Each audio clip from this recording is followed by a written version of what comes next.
What's good, people? Tell me that y'all can hear me. Holla if you hear me. If you hear me, holla at me. Woo! Look at We can hear your pieces. That was the lamest holla I've ever heard. So Holla dry. if you hear me. If you hear me, let me. If you hear me, if you hear me. We can hear your pieces. Listen, they louder than Yeah. me. You got a new member in the right corner up here. Look at that picture.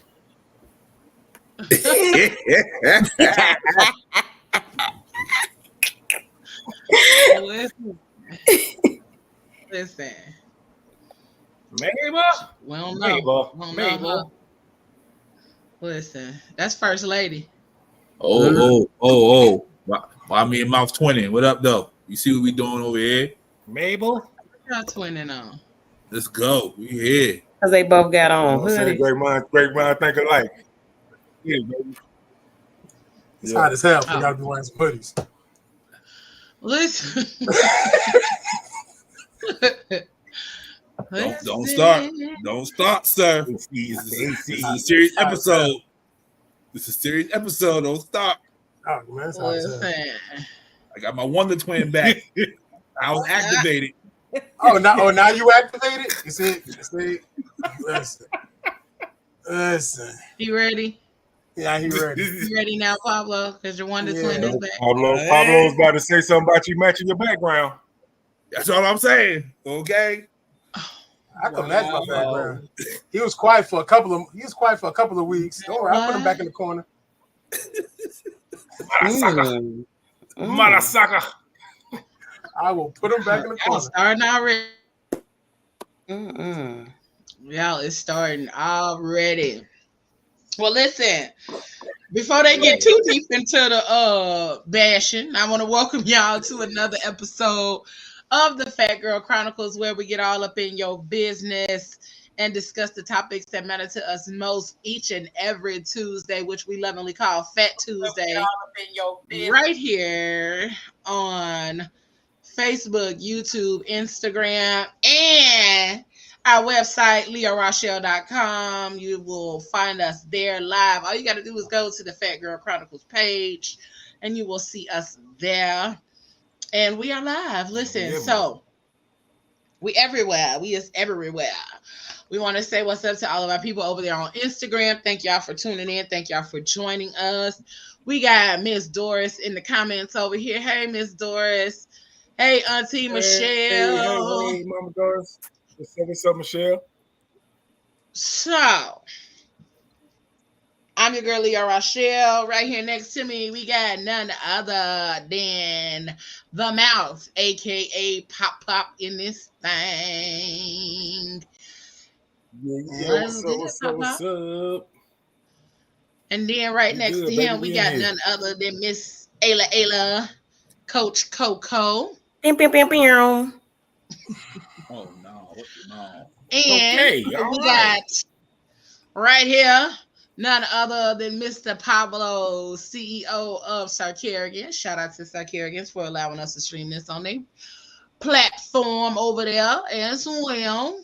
Hey, everybody. Pablo. AKA Mr. Them Sugar. AKA Down Sugar. AKA Down Sugar. AKAs. And then in the middle, we got Miss Anisha. Girl, I was about to call you Miss Amisha, and I don't even know why, but I know somebody named Amisha. That's why I had to pause before I said your name. I'm like, that's not it. And I'm looking at your name. I'm looking at your name. Look, I was gonna say, who was that? Well, welcome her to the. Listen, you missed how my day went. So excuse me for the brain farts, okay? Excuse me for the brain farts and the pauses that may take place on this evening, okay? It's all good. It's all good. It's all good. No worries. Hey, y'all. Well, hey, praise them in advance. It's all right. It's all right. It's all right. Hey, sugars. Y'all all right?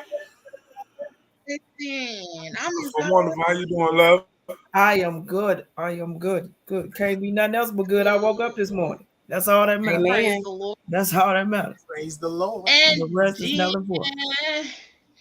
Down there at the far corner of the world, we got none other than Haitian boy Moses up in this thing with us tonight. What's good, Moses? How y'all doing? How y'all doing? Why you say that like? Today, guess what? I'm gonna be AKA Drake Killer. You know what I mean? Wow. They're not like us. Because you dark skinned. Oh, Moses, why they're you not like us? Like that? Moses, what's wrong?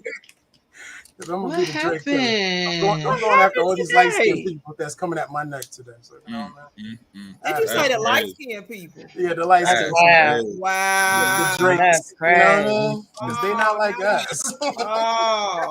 Oh, okay. That's okay. Wow, boy. Wow, he said the light skinned people. Hey, Miss Monica. You know, them how, you know. Let's stop all this dark skin, light skin hate. Ayla, get your mans. Ayla, get your mans. We have the same complexion. I'm lighter than him. I know. Get your mans. He over there. He over there feeling that, boy. I don't know what's going on. Damn. Yeah. I ain't saying nothing. When somebody else is in the fight, he laughing. Y'all like, he got hit in the fight. We live. Yeah. I was letting y'all have y'all moments so we can get to the thing. We can get to the other thing. When Ayla in the fight, he laughing. When Ayla get to watch the fight, he don't want to laugh no more. That's crazy. Making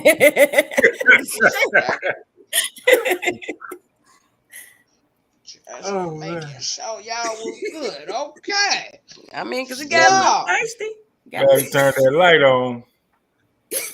Listen, I just making sure. So we gonna go ahead and get into this thing. Y'all know how we do.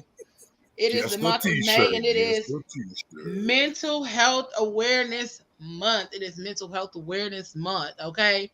And our topic for this month is grief. We talking grief all month long, and I know that might be a lot for some of y'all, but the way we talking about grief, we are unveiling grief and shedding light on its links to mental well-being. Because a lot of us don't understand grief. We don't know what it looks like. We don't know what it feels like. Some of us don't even know what we're dealing with is actually grief. We're not sad. We're not tired. We're not depressed. We're grieving. And a lot of us have yet to be able to tap into that and fully understand what that is. And the reason being is because a lot of us, what is you humming? I was giving you like a little background music, like. I was about to say, I was giving background grief, you know. I'm like, is you okay? Background music. I'm over here like, is he okay?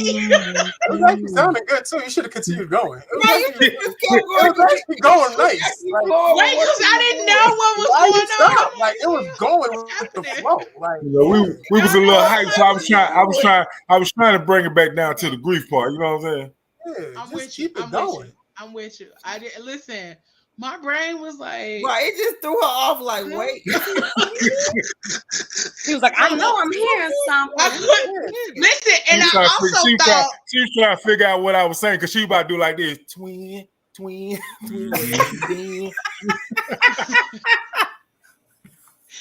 But nobody else moved. Like, she thought she was tripping. Right. I thought my mic was muted. I'm like, so am I just talking and y'all can't hear me, or what's going on? We heard you. So, okay, y'all. Sorry, my brain was like, I don't understand what's happening. But y'all know,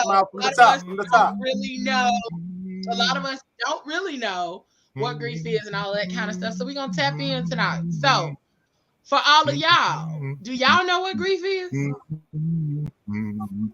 Yes. Are you singing Lift Every Voice and Sing? Yeah. Hold on. I was humming Boys and Men. I was like, it was either End of the Road or it was Lift Every Voice and Sing. These are two songs. I'm sorry. I'm so sorry. Yo, y'all killing it right now. My ADHD just kicked in. He had the mood going, and Like, hey, listen, I just didn't understand what was happening. My brain was saying that my mic was muted, and I'm like, maybe they can't hear me. We ain't got no sound effects and then in the background, so we got to do it ourselves. We'll do it ourselves. Yeah, we got to get one of those percolators, or what's some things called? Percolator. What? The thing where you just press the button. You mean a sound machine? It makes the noises. What's that thing called? A percolator. What's it called? A percolator. It started with a P. We ain't making coffee. No, the thing that you press the button and it It's just a sound machine. a prolatator. What's it called? A sound machine. It don't even start with a Somebody P. mute Ayla, please. Somebody mute Ayla, please. A sound machine. It's okay, baby. It's okay. So it's about to be. We are, like I said, we are discussing grief. And we're trying to help everybody to figure out what grief is, what it looks like, and some of the different dynamics of grief. So, deep for those sorrow. of you who don't know what grief is all of these things. Grief is tough. Grief is not always manageable. Grief is a part of who you are. Grief is lonely. Grief is undefining. Grief is changeable. It is strengthening. Grief is opening a box of chocolates and remembering them. Grief is sharing with the world the person you've lost. Grief is not always manageable, and that's okay. Grief is living your life to the fullest. Grief is catching you out when you least expect it. Grief is all of these things. Okay? Grief is all of these things. And then even more. Grief is all of these and then more on top of that. So. I don't get the chocolate one. You don't get what they mean by that? Yeah, I don't understand that one. So like grief is like you honestly get a box of chocolates and you may remember that was that person's favorite thing. Gotcha. Okay. I'm there now. I'm with you. That makes sense. Yeah. I'm caramel it's now. It's literally remembering those things about people at the most random times is really what it's saying. Gotcha. Okay. You could really be just enjoying. Nope. Yeah, I was confused for a second, but I get you now. Like if you just I like them chocolate boxes. I don't know. I was happy when I get one. And you know this person loved turtles, and all of a sudden you like, damn, it's a random memory from a time or something like that. Or like you watch like a TV show together. Like a TV show, yeah. And then you just it comes on. Yep. Absolutely, all of those things. And a lot of times grief shows up in places that you're not expecting it to. It could be a brand new place, a brand new experience, brand new memory, and then grief will show up there too. Simply because there may be some things that you didn't get to do with certain people at certain times in your life. And in those new places and in those new spaces, you remember that I wish I could have had this person here. I wish this person would have been, able to experience this with me and those kind of things. So, but over the next couple of weeks, we will just be diving into what grief is. Okay. We'll be diving into what grief is, what it looks like, the comparison between grief and depression, and also helping people to understand the similarities between grief and depression as well. The types of grief and all that kind of stuff. But then next week, we will be talking about grieving, I believe, let me double check my brain, grieving your former self. Then we will be talking about grieving friendships and past relationships. And then our final will be grieving the loss of a loved one. So we got a lot. It's going to be hard. It's going to be a little rough. Dies? Yes. Yes. Okay. All right. Let's talk about them leaving, bro. Okay. But there's also ways that we talk about that we'll talk about that when we talk about grieving friendships and relationships and things like that. Gotcha. So we got a lot to tackle, a lot to talk about, but fear not, we're not going to get too deep. We're going to still try to keep it light, but talk about this because it is an important topic that a lot of us don't recognize. And sometimes people are grieving and we don't even know they're grieving. And we discount a lot of people's grief journey because, oh, they just depressed, oh, they just mean, oh, they just angry, oh, they always like that. You know what I'm saying? And so one of the biggest things that I've noticed is that we do discount people's grief a lot, a whole lot. So we're gonna tap into that.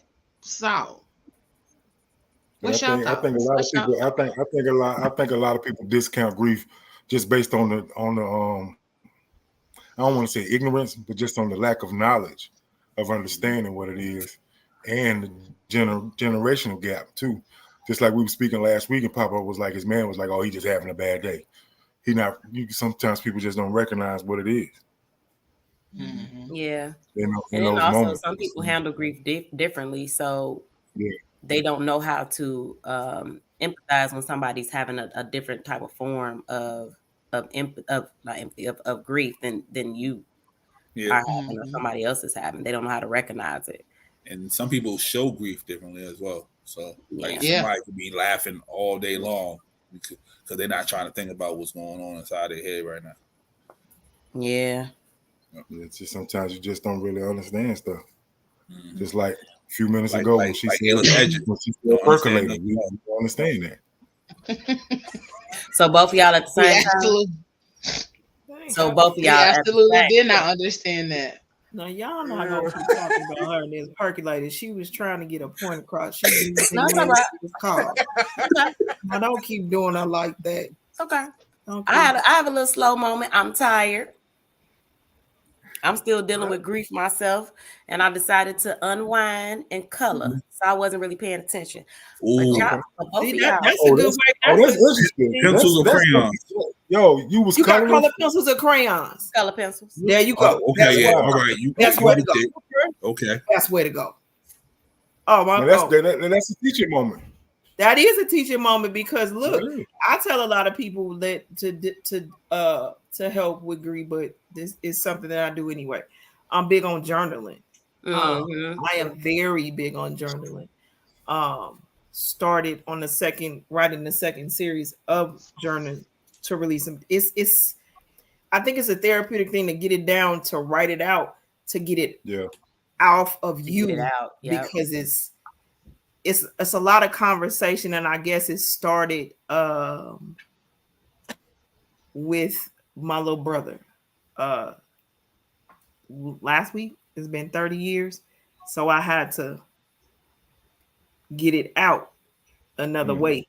And like life been lifing, to watch my mother get older and not to do that with him. It's like I gotta write the stuff down, and you know how you want to have a conversation with somebody because now you can't have a conversation. So it's been better for me to get it on a piece of paper and write it down to get it out, because I gotta find some type of way to get it off. If I don't get it off, I was at a point where I was holding it and it was turning out to be not good. And do you read it after you write it? He was talking about, do I read it? Yeah, after you write it. Mm-hmm. It takes me a little while sometimes to go. I'm about to say, it take a minute to it take a minute. Once I put it down, I'm gonna read it right away. It takes me a minute to go back and read it. I write it and just put it away, and then I'll go back. It'll take me a while to go back and read it, but it's not something that I read right away. But I kind of stop myself sometimes to go do it, because it actually helps me to get through, because I found myself shutting myself out from the rest of the world because I was holding it all in me. So I was angry at the rest of the world, and I was bleeding out on other people. I was bleeding out bad on other people because I was mad. And it wasn't that I was mad at them per se. And I can honestly say I was mad at God. I was mad at God. I was mad at God, and I had to find a way to get out.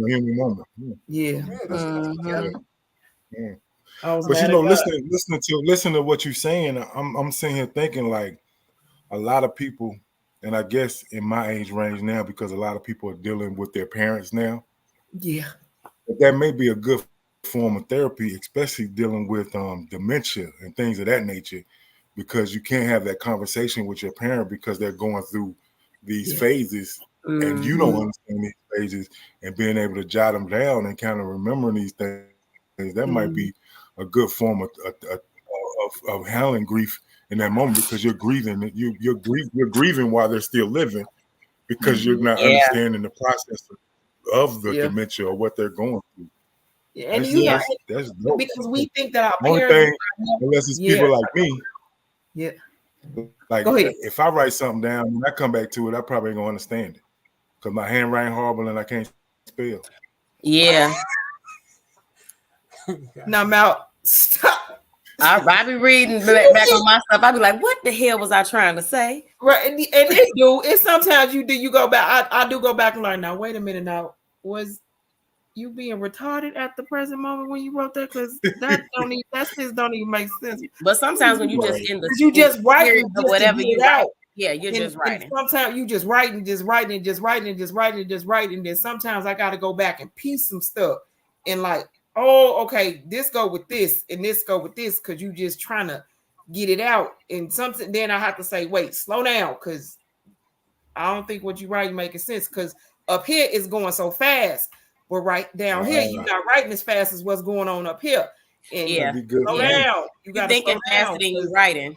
Right, you thinking your brain going faster than what your hand going. So slow down. Let's slow down. Go a little bit slower than what you're doing. So I have to. Sometimes you do have to piece it together to figure it out. But it's still that I got it off, because I don't want to walk around with this, and it gets heavy. It get heavy. Like, people don't understand. Like, it get heavy. And I think the grief thing, that the worst part for me is when you tell somebody when to stop grieving. Who said it got a time? Yeah, ain't no time limit. Stop telling people you ain't over your mama yet. What?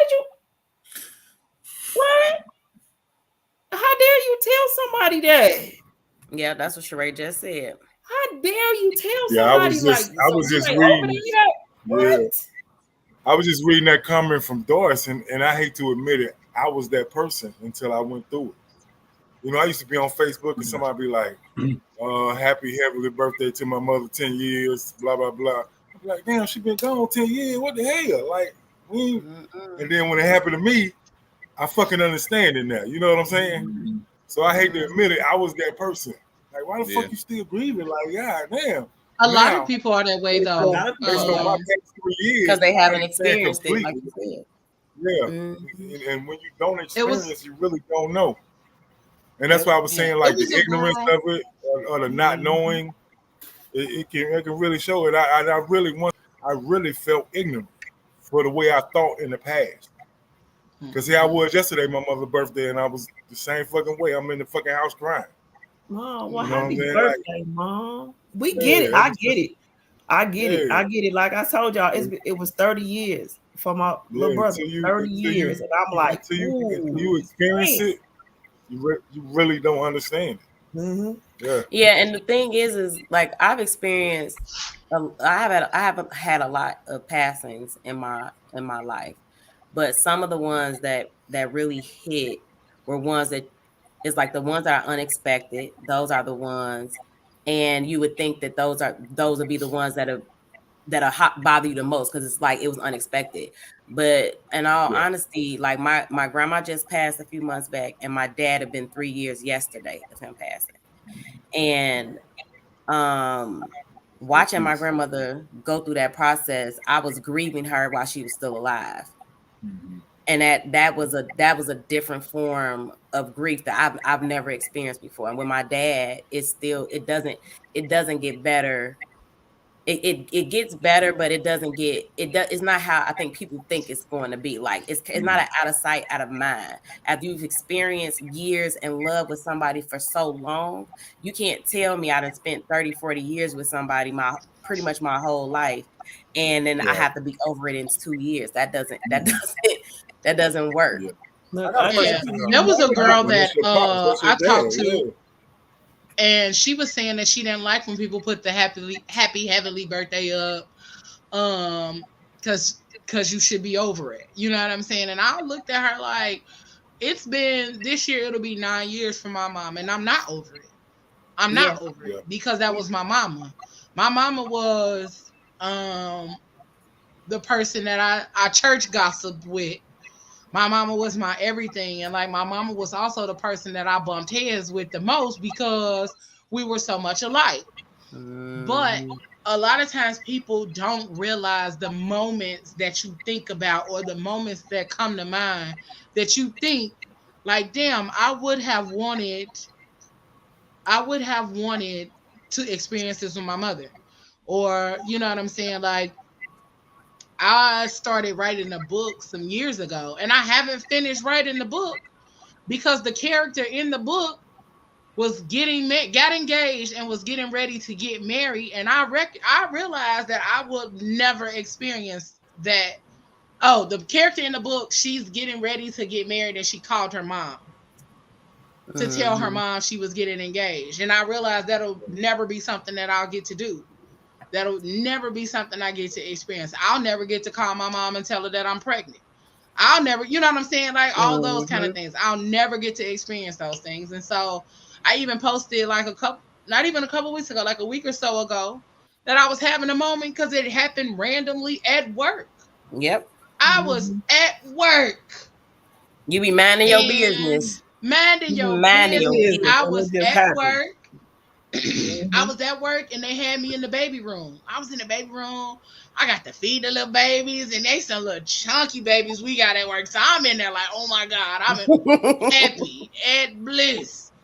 And then next thing I know, I was in there like getting ready to cry, and I'm like, what is happening? Mm-hmm. And then I realized I'll be able to have those moments. I'll never be able to think about calling my mama and getting ready to drop these babies off to her. And I was like, Lord, why you do this now? I'm at work. I can't walk out. I can't leave because I'm giving somebody else a break. And I'm sitting there with the Buckeyes because I'm trying not to cry. I'm trying to keep my energy intact so the babies can go to sleep.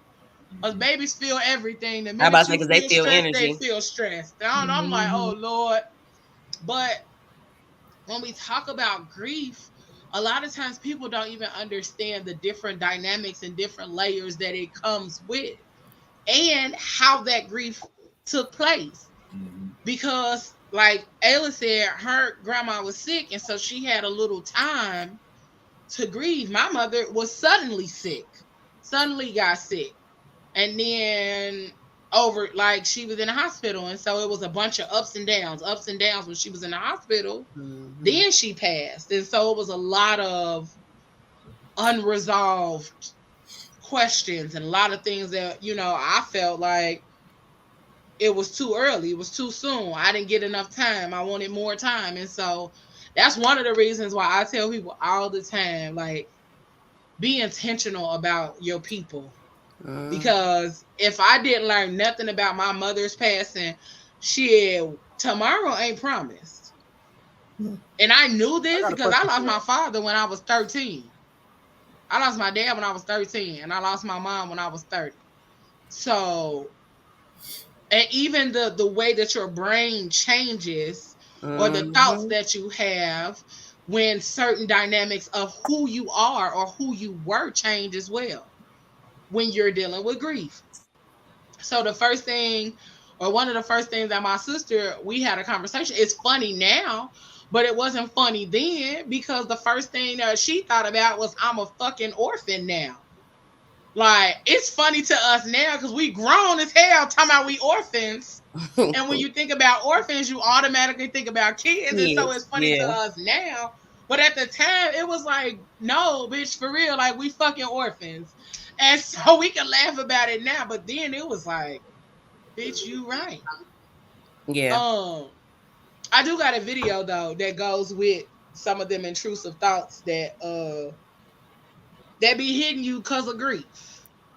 And it's kind of funny, but it's not funny, if you get what I'm saying. Like, it's funny, but it's not funny. Here we go. Hey, remember that time your brother died? That is wild that he happened. Why he died like that? He wasn't even doing nothing. And he died? That is so crazy. Oh, don't go to sleep. I'll remind you in your dreams. Been about 18 months since your brother died, ain't it? Dang, time flies when your brother died. It's about to be 2 years. Remember your birthday coming up, and he can't wish it to you. Oh, my God. Wait. You used to be in elevators with your brother, but then he died. So you can't ride one with him no more. I used to be going from floor to floor to floor to floor. Yeah, let me get a chicken minis and an orange juice. Your brother loved chicken minis. Remember y'all used to get him? He'd be like, you want a chicken mini, man? And then he died. One time your brother died. Remember that? Come on, 2 times. Well, he didn't die 2 times, but come on, don't give up. He'll be proud of you. You should send that video to your brother. He would like it. What? Oh, my bad. Dang, you can't send him that video. Why you can't send him that video? Because he died. He would have thought it was funny. You know, your brother taught you how to shave, remember? And you was a man. He was with the grain, take your time. But he can't teach you nothing else because he died. That is wow. What a good brother he had. Oh, my bad. It's okay, man. Finish up. That sounds and like. I think it's his voice that I wanted to chuckle a couple times, but it was also like, bruh, what? Like, bruh, what? It's a real thing. That's been my last year. Like, my cousin passed last year. And yeah, me and him, that's my movie buddy. We used to we was in the bathtub together. That's how cousins we was. Like, like that's real cousins. That's right. You know what I mean? Yeah. We started businesses at the same time. And he was like, yo, I'm doing this, I'm doing that. I'm like, I'm over here doing this. He's like, I'm proud of you, this, that, and the third. And then suddenly he was gone. And like I was sitting here one time, I listened to a Jay-Z song, and literally Jay-Z said, you don't hear the beeping of your phone no more from that person. I bust out crying just listening to that part, thinking about him. So yeah, I totally understand that video 110%. Like, and I love how he made it, like, because like you said, it is his voice. His voice makes it lighthearted. Because you almost be wanting to chuckle, but then you want to chuckle, but you like, damn, that's for real. It ain't funny. Like it ain't funny for real, but it is. And then especially since he publicly lost his brother, so it's not one of those things where it's like he's making fun of anybody particular. Like this, he actually is experiencing this, right? And he's trying to make light out of it, because I think sometimes we take stuff too. I ain't gonna say too seriously, but I've known people that at the point of, okay, this person passed away, now they so angry they just want to fight everybody. Everything is triggering. Everything is like whatever. It's just like it's like it's not like you're celebrating their life. You're just angry because they're not here. So everybody can get it. I wish a motherfucker would say something like that type of energy. And some people don't even realize that's like their grief. Yeah. Like some people are stuck in the anger part. Right. So he's a comedian and a public figure. He does a lot of videos. So that's it. I guess that's his way of kind of getting it out of how he's been feeling. Yep. Absolutely. Which I think is a dope platform to be able to do that. Everybody don't have that platform to grieve or find that closure. Like Mama Doris said, sometimes people need closure when something extreme happens immediately. Yeah, that you're not expecting. Yeah. I wanted to touch on something that you said, because this doesn't even really have anything to do with grief per se in a way, but I guess in a way it does. Because you mentioned, Leo, you mentioned about being around the babies and stuff like that. So for me, it's really hard for me to get pregnant, right? So this is the conciseness of the doctors. Like I got to go through all of this shit just to do it. So at one point I had to grieve the fact that I may not ever be a mother, right? And that that was a lot of pain. That it still hurts, but it's something I had to grieve, I had to understand, and I had to be okay with it. I have my nieces and my nephews and things like that, and then I have my godchildren, and the person that I'm dating has kids, so I'm just like, okay, those will be my babies, and I'm okay with that. But the pain of the fact of having to just like really accept the fact that this may not be for me, or it may not ever happen for me, that was a hard pill to swallow. So like we were saying, as far as like going into the different transitions of grief, that's another form of grief, is just accepting certain things in your life that you may not ever be able to do or experience or whatever. That's just like somebody losing their legs and now they can't walk no more. You got to grieve them legs. Oh, God damn it. But that's but see how you until just now. you see, but you see how your world has evolved around still being around a bunch of kids. That may be your walk. Is to spread love to all these other little youths that's not getting it, and those that are around you. So you got so you won't be tired, bogged down. He wants you to go out and touch different kids, and that's what you're doing. I'm not gonna lie. I had to grieve with that for a minute. I mean, I tried to, but that was a period of time for me because me and my ex-wife, you couldn't have kids. Yeah, we couldn't have kids. Like she couldn't have kids. Wow. It was like I had to come to the point of like saying that, all right, I may never be a father. So it's something that you really that's a tunnel that you really do have to go down, accept, deal with, and then also be strong enough for her. Yeah. Because at the end of the day, you're trying to be strong for her, but at the same time, you have to deal with it too, because you're like, damn. And that's a different perspective, because a lot of times we don't ever think about that from the man's point of view. Like we never really think about the man who has to go through that process of maybe the person that he's with can't have children. And maybe that was something that he saw for his life or saw for himself. And he's like, well, this is the person that I with and the person that I love. So that may not ever be possible.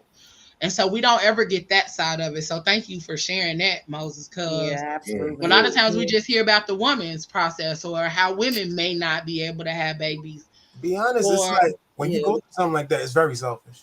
Very. Like when you really sit down as a man, you sit in a room, and you have to because you go to all these doctor's appointments. Together we lost 3 because we did IVF. Wow. So I had to grieve that. I lost one. Yeah, so I lost 3.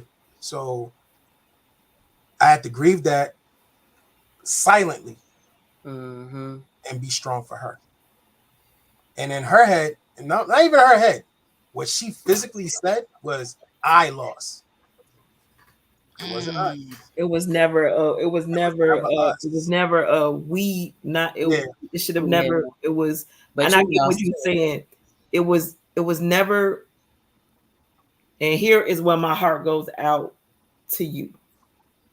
Yeah, that's me too. Because it was never said to you, Moses, and my heart goes out to you because it was never said to you, we lost. And in that, you also lost. Because sometimes as women, and I'm gonna take it for the team. It's an I. And we never take a minute to say we. And in that, it was never taken into consideration for her to come to say to you, how are you? Man, how are you? That was going to be my question, brother. I was going to ask you. Feeling? Yeah. Can I be real with how are you? And that's why I'm asking you, how are you? I'll be real with you. You are probably the 4th person that's ever asked me, how am I doing about that? How are you? Yeah, that's deep, with that, man. yeah. You taking on all that, but nobody ever said to you, nobody has ever asked, and I'm asking genuinely. Because I was in that space. How are I lost the kid. How are you? Just maintaining. Right now I have to say, I am in a limbo. I'm happy and I'm sad. I have my moments. And for some odd reason, I hate Leo because for some odd reason, she just knows. She'll give me a call. She'll be like, "What you doing?" It's the discernment in some of us that we don't even have to talk to you, but you can feel the energy. Like, it's, yeah, it's she the just discernment. and the funny thing about it, we like know me and her, something's right. we could go days without talking. Yeah, that's fine. We'll You go can days go months without talking to me. We have gone days without talking, and then she'll hit you with the "What you doing?" Yeah, what you doing? You all right? I'll be like, "Where you came from?" Right. And then I throw the topic like I'm real good with the deflection. Nah, she real good with the Listen, she'll bring it right back. What you doing? King of deflection. What I tell you, I don't know what it is about the men in my life, but when I ask y'all, what you doing? Yeah. How you doing? Right. And they want to change the subject. And that I'm not gonna hold you. I think that's what breaks me a little bit because I don't like when I send the eyes or when I say, "Hey boo, just checking in on you." Mm-hmm. I think that's what breaks me a little bit because she don't have to do it. No, she does. Mm-hmm. And like that's why, like for real, I respect her to the illest. Like for real, like she doesn't have to do it. And the simple fact that she comes out of nowhere, I think that's what made me and my mother got closer too, because she was the one that was like, "Yo." For the first time ever, my mother called me. She was like, "You okay?" I was like, "Yeah, mom, cool." She was like, "No, are you okay?" Mm-mm. Like she was like, to be honest, she was like the second person that did that for me. Like she needed to. She needed to check on. She needed to check on her child because her child had lost his child, and it's different. That hit different. And I can tell you because I watched my parents. At 18, my brother was borrowed 20 days before his 18th birthday. I watched my parents. That hits. It's a different hit. It's a different hit. It hits different. It's something that you just don't. Matter of fact, I don't think I wish that on anybody. And I've watched I've watched just recently. My best friend, my nephew went to Tokyo for his birthday, and y'all, he didn't come home. Whoa, dang! He didn't come home. He turned 33 over there, and they had to fly him back home in a box. It hits different. It does hit different. Definitely different. It hits different. It hit different. It is different. That's different. And Moses, I never knew. I never knew that about you. I never knew that. So thank you for sharing that and being in that vulnerable space and being open enough to share that, but also shedding light on how a lot of times when those kind of situations take place that we discount the man's feelings.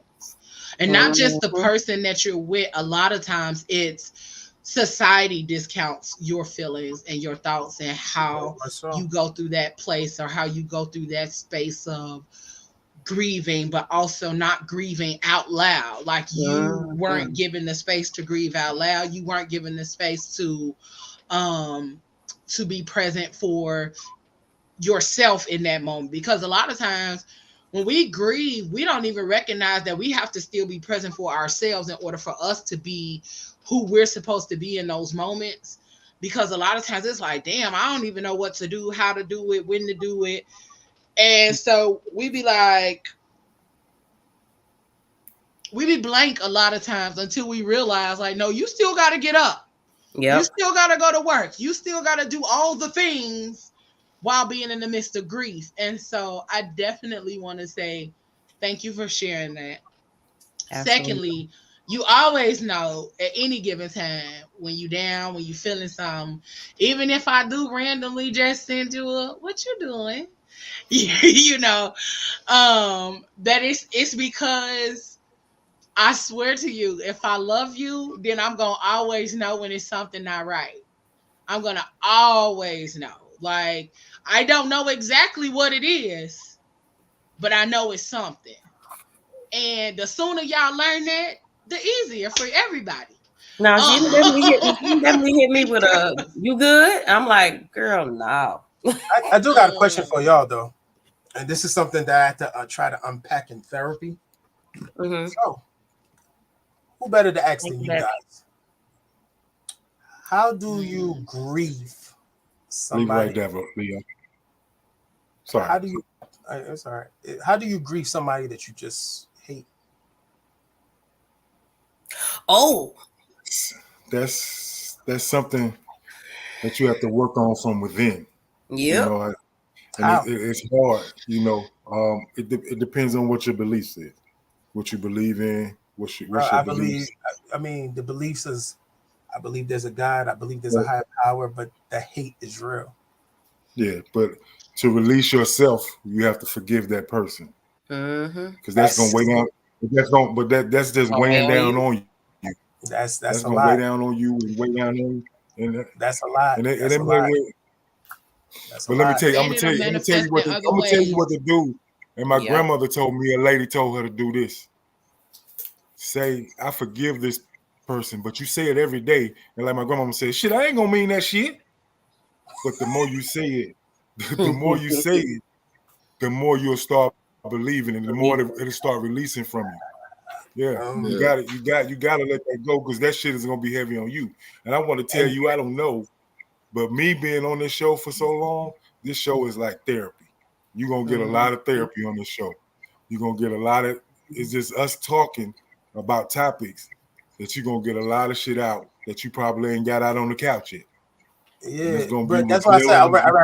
I'd rather just throw it Yeah, out there because I couldn't yeah. unpack this too well in my therapy session, and I'm gonna put You it out learn a there. lot about yourself just by I have a whole listening. lot of hate. I don't like. I hate my sperm donor, Mm-hmm. and it's kind of weird because And that's the man passed away. yeah, We only had 3 conversations throughout my whole entire life. He called me for my right. 16th, my 18th, and 2 weeks before my wedding. He passed Yeah, away, you mentioned that last and I week. think I got pissed off because I felt some type of way. I remember you saying that last Mm-hmm. week. Yeah, I would definitely say, um, first of all, give yourself some grace. Um, definitely. because it's not gonna go away. It's not gonna be one of those things where you're like, oh, I'm over it. I forgive them. It's not. Mm-hmm. Give Mm-hmm. yourself grace to know that you're gonna feel those feelings, and then you might feel those feelings for a while because it's still fresh. But also give yourself be kind and gentle to yourself because this was the person who helped to make you, but you also feel anger because they were never the person that you thought or expected them to be, or you felt like you that they should have been. But also let go of the expectation. Once you let that go, and that takes time as well, but you have to let go of the expectation of who you expected them to be for you, because sometimes it takes, like, you got to dig through the layers first. Like, there was an Mm-hmm. expectation, and the Mm-hmm. expectation was this person was your father, sperm donor, but this, you expected these things to take place from this person. They didn't. And so then you expected disappointment all the time. Like, you either expected not to hear from this person, the disappointment if you did, or all of these other things that may have come with that. But then on top of that, there's the anger. But Yeah, then on top of that, there's the grief. Like, you have all of Yep. these layers that you got to work backwards. And so And the I think biggest thing I would say is be kind to yourself, be gentle with yourself, definitely. because it is definitely going to take some time. That's not something that you're going to be able to unpack overnight. That's not something that you're going to be able to be like, all right, I'm good, I'm cool. That shit's nothing. No, it's something. It's going to take a lot. It's going to take a lot of work. I It's just going to I take a want to say lot of work. And let me say I want to tell this to you. Give, and I know this is gonna be a hard pill to swallow about what I'm about to say. Give him some grace. For what? Because you don't, let me tell you why. You don't know, parenting don't come with a handbook. They don't. Yep. You don't know what his mindset was about being a parent or how the situation, how the parenting came about, or what he was told when it came to you. So give him some grace, because you don't know, he may have felt that he was a disappointment to you, so he never showed up because he didn't know how to be a parent because he was never parented. Parented, yeah. So give him some grace as well, because you don't And know. that's kind of that's You kind of what don't I wanted know. to say is that You don't know. You got to give him some grace too, because you don't know, because it does. I can't tell you that he was right, because he may have not known how to be a father to you because he was never fathered. And if you don't know, you can't do. So allow yourself to go through each one of these stages. And when we say give yourself some grace, and that's why I said it's going to be a tough pill for you to swallow when I say this to you, give him some grace as well. Yep. Because you don't know. I mean, You don't know.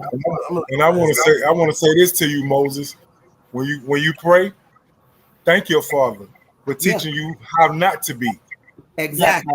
For teaching you how to be the man that you became That by part. showing you how not to be. That part. Thank him for that. That part. You know what I mean? Yep. makes sense. Don't dwell on what he didn't do. Right. Dwell on what he did do. Right. Yeah. Because it He made you a better taught man. you. So when you become a father, how never to mistreat and how never to treat your children the way he treated you. How never to be absent. How never to be Let me tell you, absent. that was one of the things that happened to me. When my son, when I got my girl pregnant in college, I quit school and got a job because I didn't have the support. And I always said in my mind, I would never be a father like my father. I would always be there for my kids. Because I always believed once I had a child, my life wasn't my life anymore. My life was my child's life, and I had to make sure I was there for that human being I created. Absolutely. So even though me and my father are working on a better relationship, I thank him for giving me that feeling in me. You know what I'm saying? For not wanting to be a bad parent. You know what I'm saying? So thank him for the shit he did to make you be who you are. Yep. Absolutely. Because he's the here's the thing. The absent part in him created the greater part in you. Mm-hmm. That created the greater part in you. Yeah, man. And we're gonna talk about don't be mad. Don't be too. mad. Don't be mad about it. That created We're the gonna best talk part about of you. the feelings, Will, because that although you say hate, like Michelle said, that hate is the dominant feeling that it's showing, but the underlying feeling may be disappointment. There's a feelings wheel that I think I brought up last week, but the feelings wheel, it helps you to tap into exactly what it is you're feeling, because you might say hate, but that might not really be what it is. You may really just be fucking disappointed. You may really be angry. You know what I'm saying? So there are a lot of different ways to describe what it is that you really may be feeling, but hate is the way that you think that these feelings. That's what you're associating with. That's the way you associate those feelings with is hate. And you might not actually hate the man. You might really just be like, I'm really disappointed that you wasn't in my life. Yeah. And I'm not trying to tell you how to feel. I'm just saying, like, you know, it's a possibility. And the other factor is that might be a form of description. Right. Yeah. That's what it is. That the description is There's some things to look at. Yeah. And it may be that it may be that another form of grief, and that you just, can I be honest? Your feelings hurt. Mm-hmm. That's what it is. He hurt your feelings. I mean, for the most part, I got that part. I do know. He hurt your feelings, and it's not. And the word the reason he has hurt your feelings like deep. No, because the reason I came to this conclusion is because I say this. Like you just said something about like he probably didn't know about how to be a parent. Mm-hmm. That's not true. Because I know I have conversations with my grandparents. I've had conversations with my siblings. Oh, so you have Bro, other you were siblings. just an asshole. So when I say He hate, tried my no, dad. it's hate. It's hatred. But the point is the fact that he passed away and I felt some type of way and I had to grieve that, it bothered me. Because you didn't get any closure. Y'all didn't get to Because rectify you're a anything. man. I'm not. And the funny Because thing you're about it, a I don't feel man. like I'm ever gonna get But closure. you a man and you supposed to. You didn't get no closure, and at the end of the day, you still were hurt. And you had so you have siblings that he was present with. Yes. Okay, so let me ask the question: what is the age difference between you and them? Sweetheart, I have a brother that's 6 months older than me. And I have a sister that's 2 years younger than me. Okay, so the brother older than you saw him? Yes. Like he was in and out, but he saw him more than Again. Okay. Yeah. And the And sister then the younger sister, than you they saw him live all the together time? all the time. And again, that's why it leads back to he didn't know how to be a parent with you and that older brother. He knew how to be a parent by the time that sister came. He said, now I got two You got boys fucked out up here enough. that I had Yep. already exactly. I got two boys out here I already fucked up. I can't mess her up. No, you mean mess them up? I done already messed them. I got two boys up. I done already messed up with them. I can't mess up with these down here. Again, that's why I'm saying the grace, because he was in and out 6 months before you. He was in and out and wasn't there with you at all. He didn't know. But when the rest came, he had to figure it out. Because at this point, he like, I done already messed up some already Absolutely, now. Michelle. I And can't sometimes it can be more or less, don't have nothing to do with you at all. It could just right, be a and it didn't have relationship with the nothing to mother. do with you. Trust me, Moses. It had nothing to do with you, baby. No, It had nothing like I to said, do with like you. like to the point of, like I said, I went to therapy to unpack it because, like I said, I started off therapy to save my marriage originally. That didn't work out, but like I said, it unfolds to other stuff. The grief process, then it just landed on other things, and so like I said, that's why I don't. Me per se, that's why I'll be like, I go to therapy, and after that, I have to stop because, like I said, that feeling thing, it's just too many feelings that hit you at too much, too fast, too quick, and sometimes it just gives you too much questions, and you don't have the answers to.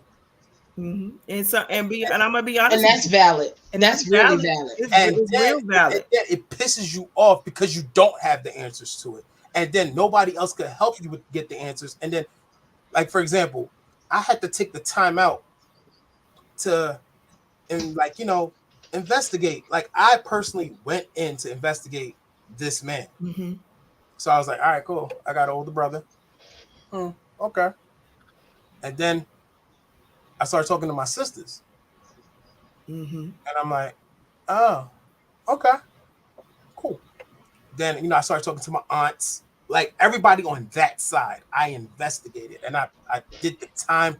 I'm like, so, and it was, and for like I canceled out everything, so it wasn't like my mother was keeping me away from him. He always knew where I was at. So this was a choice.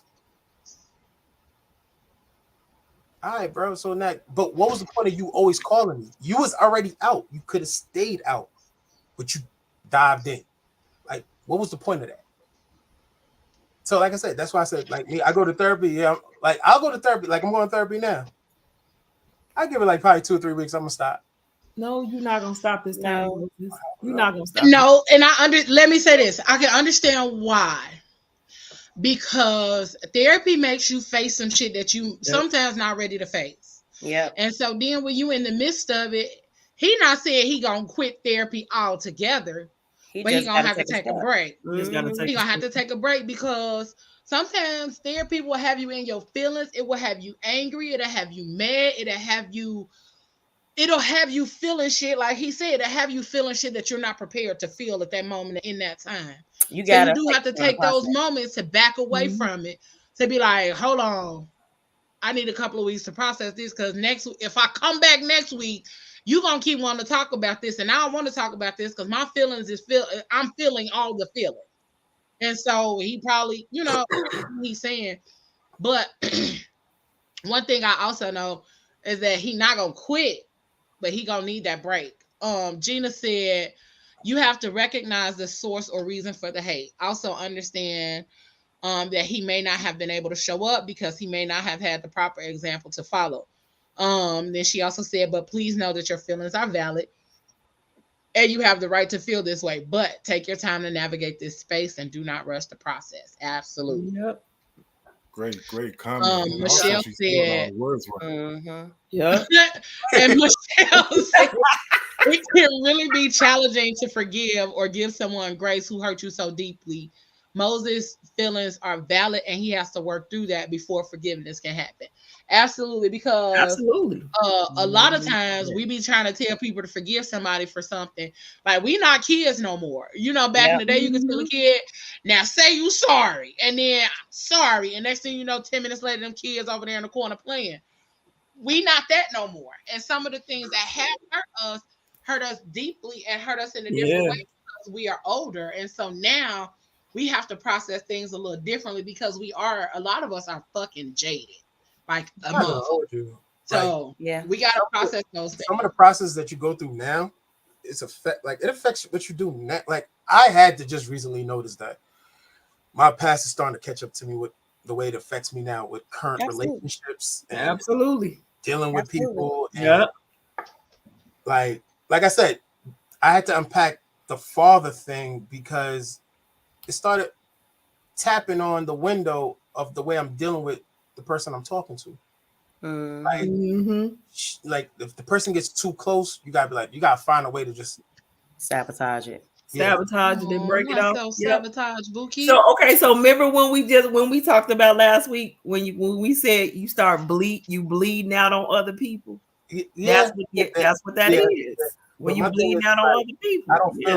I don't feel like bringing nobody else into my garbage. Right. Exactly. I get it. And that's part of the reason why there's so many failed relationships, because people are jumping into things and not clearing up the shit before. You haven't forgiven that person. You still hate that person for whatever reason whatever y'all went through, and that whatever that breakup or situation was. And now you're trying to start anew with somebody else. Yeah, because it feels good and it feels fresh and blah, blah, blah, blah. But then over time, what's going to happen is all of that stuff that you were like bottled up and not really dealing with, now all that shit coming out. I got another theory though. Huh? I said I got another theory though. Give it to me. Because sometimes the people that are placed in our lives are placed there to help us grow so that we aren't continuing down that same path. Like Moses just said, like he's recognizing that this is what's going on and he don't want to like bleed on nobody, but also that person may be there for that reason, not necessarily for you to bleed on them, but for you to face the shit that you need to go through or deal with, but also deal with it in the space of being in relation with someone. Because sometimes we are supposed to be in relation with people as we are healing. Not a single fucking soul I know on this earth has gone through healing by themselves in any shape, form, or fashion, whether you are in a relationship with somebody, whether you are dealing with it in regards to family, friends, or whoever or however. The fact that you are going through this space, it is forcing you and pushing you to be your greatest self, but it is also making you to understand how to grieve or how to process those things and feelings and emotions while being in relationship with somebody. Right. That's if you're doing it. Because you got the ones that don't. Yeah, so it could be either or both. It could be both. It could be that this person is teaching you how to be in relation and going through your healing, but it also could make you recognize like, oh, I got some more work to do. And it could also be forcing you to communicate shit that is uncomfortable. Like you said, you might not want to bleed on this motherfucking person, but you might be like, you know what? Now I got to tell this person that I see where I'm fucked up at and I don't want to bleed on you. So now it's probably forcing you to communicate that as well. Yeah. So a lot of different different ways. That's a lot of different ways. But it just comes from like if you're actively if you're actively paying attention to that part, because there's still that whole avoidance thing that becomes the whole situation of you recognizing, okay, I'm trying to heal and I'm trying to be better. I'm trying to let go of this stuff, but these people that I'm surrounded around, right, whether it's in a relationship or it's family or whatever, they're continuously holding me to a person that I once was and I'm no longer trying to be. Or they're continually keeping me trapped into this space and I'm trying to grow and I want them to grow with me, but they're not trying to. They won't let you percolate. They won't let you. You know what? You just gonna keep going back to that. I was just putting in the conversation. Just in the conversation, brother. He's bringing it back. That's podcasting 101 right there. I said they won't let you percolate. You just gonna keep going back to it. Great. Him and Pablo ain't said nothing yet. I was trying Pablo was over there being real quiet. He ain't said a word. He wasn't saying nothing. Because Pablo is. I'm just showing you how you can take a mistake and put it in the conversation. That's all. I appreciate that. I like the full circle. That's why Pablo not saying nothing. What's that? Pablo is avoidant. You are avoidant. Definitely. Yeah, he don't. Yeah. So. Pablo does he don't really want to talk about Hey, it. look, I've been looking at him the whole time over there sitting back. I was like, he ain't said a word. He got real quiet. Listen, I'm gonna tell you one thing. That I have noticed about Pablo. Right. When it comes to conversations where it is necessary for feelings to be felt or anything personal to be discussed, Pablo be like, interesting. La, la, la, la, yeah, right. La la la la. But nah, absolutely, Moses. Be humming and singing shit. Never like. Hey, let me say this. I got a story. Brother Moses, Moses, like somebody auntie just over there like. Go ahead, Mal. No, sorry. Go ahead. I'm about to have an honest moment. Like before I left the show and Moses first came on, you were very quiet, kind of stand backish. But I appreciate you for being open, brother. I really do. Absolutely. And allowing these moments to happen. Because what I've learned is that sometimes you never know where those moments are going to come from.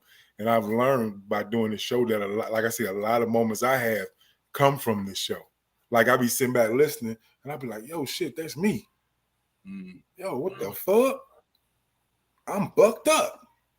I told Leo many times, I'd be like, I'm fucked up, Leo. I'm out here in these streets fucked up. The one thing that I used to love is like after the show. So y'all know how after the show we sit back here and we talk sometimes, do our little debriefing after the show or whatever. And I remember one time, this was when Trosh used to be on the show. It was me, Trosh, and the Mouth. And Mouth, all three of us was sitting back here like, God damn, dog. And then Mouth was like, nigga, I'm fucked up. I done did some fucked up shit. And it was just like all the revelations was coming out, and he was just like, I did not know I was this fucked up. And then even on one of the shows, we was talking about relationships or something. We was talking about toxic. I think it was talking about toxicity. And Mouth was like, man. I think I'm toxic. You sure did. You sure did. He was like, I think I'm toxic. It was the revelation like, nah, bro, I think that's me. Yo, and when it went off like it be so many aha moments, and the Mouth really just be like, nah, for real though. It really do. You really can see a lot of stuff. Like if you really pay attention and allow yourself like you are now to be vulnerable and open, you really can learn a lot about yourself and actually redirect yourself and learn, you know what I'm saying, and just do shit differently. Like, you know what I'm saying? Like, we man. appreciate you. That's growth right there. Sure. So that means that your therapy sessions are working, sir. They working. They working. They working. It's working. We proud of you. I mean, because now would you have done it? Would you have done that? Like, I'm proud. We are proud of you. Proud of you. Where your tambourine at, Leo? Pull that tambourine out, girl. Hold on, I got the whistle. Oh, not the whistle.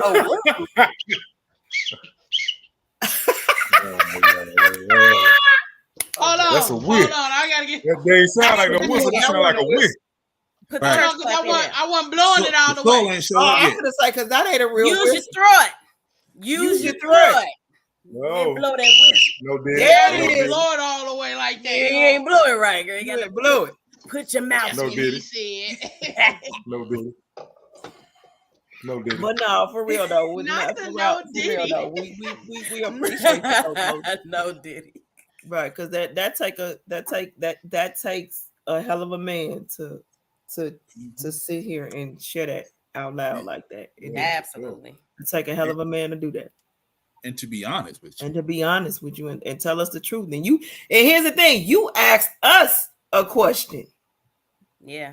You asked us. You asked us the question because you wanted to know. You genuinely want to know because there's something inside of you that wants to get rid of that. You don't want to keep walking around with that. You don't want to keep walking around with that. It's been an uphill battle. It's going to be. It's going to be an uphill battle. It's like, well, you know how you say life keeps on lifing, so it's like it's an uphill battle because, like I said, it's going to be an uphill battle.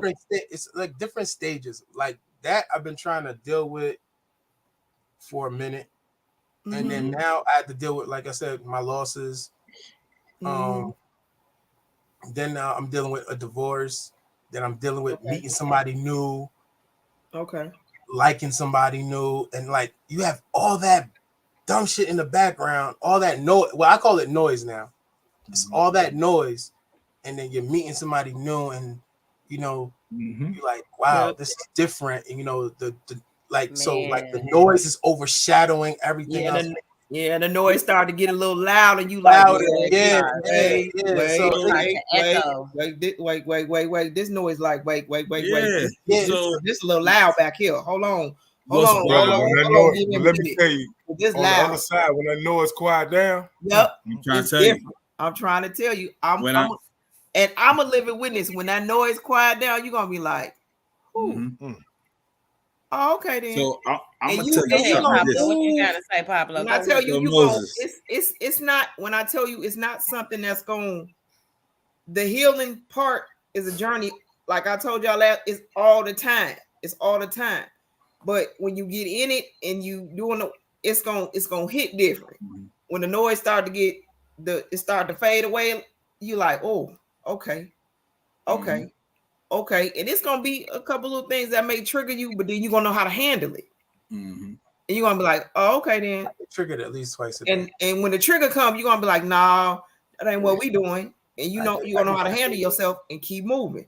But when the noise start to quiet down, it's gonna be so much. And people are gonna, you're gonna notice how people are gonna say to you, you different. What's going on with you?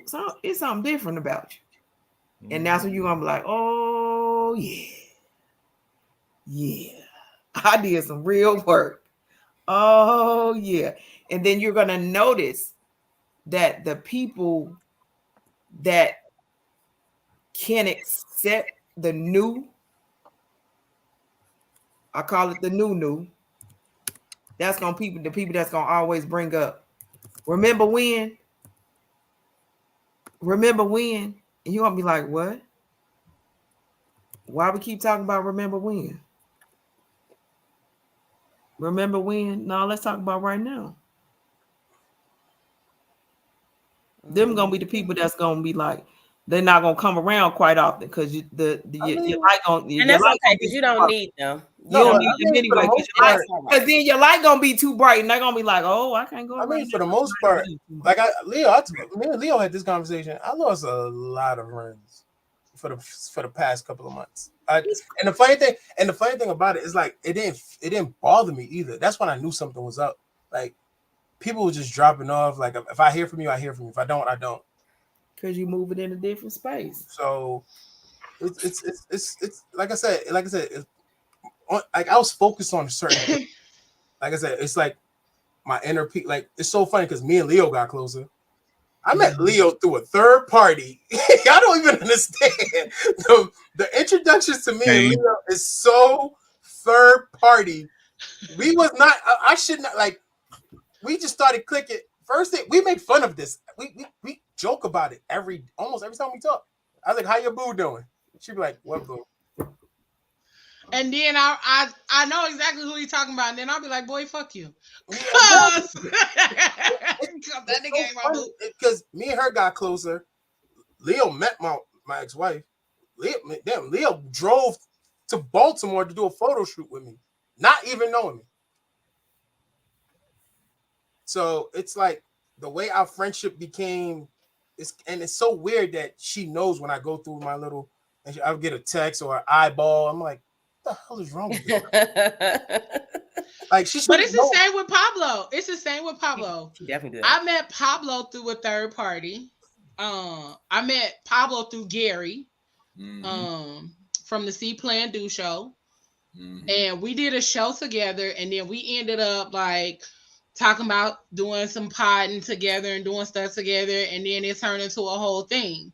And the same thing with you. I met you through a third party, and yeah, and then I came to Baltimore, did the shoot, and the rest is history. But that's generally how I end up meeting people that I do some of my best work with. It's because I meet people through other people, and then they be like, "Oh, I really fuck with you."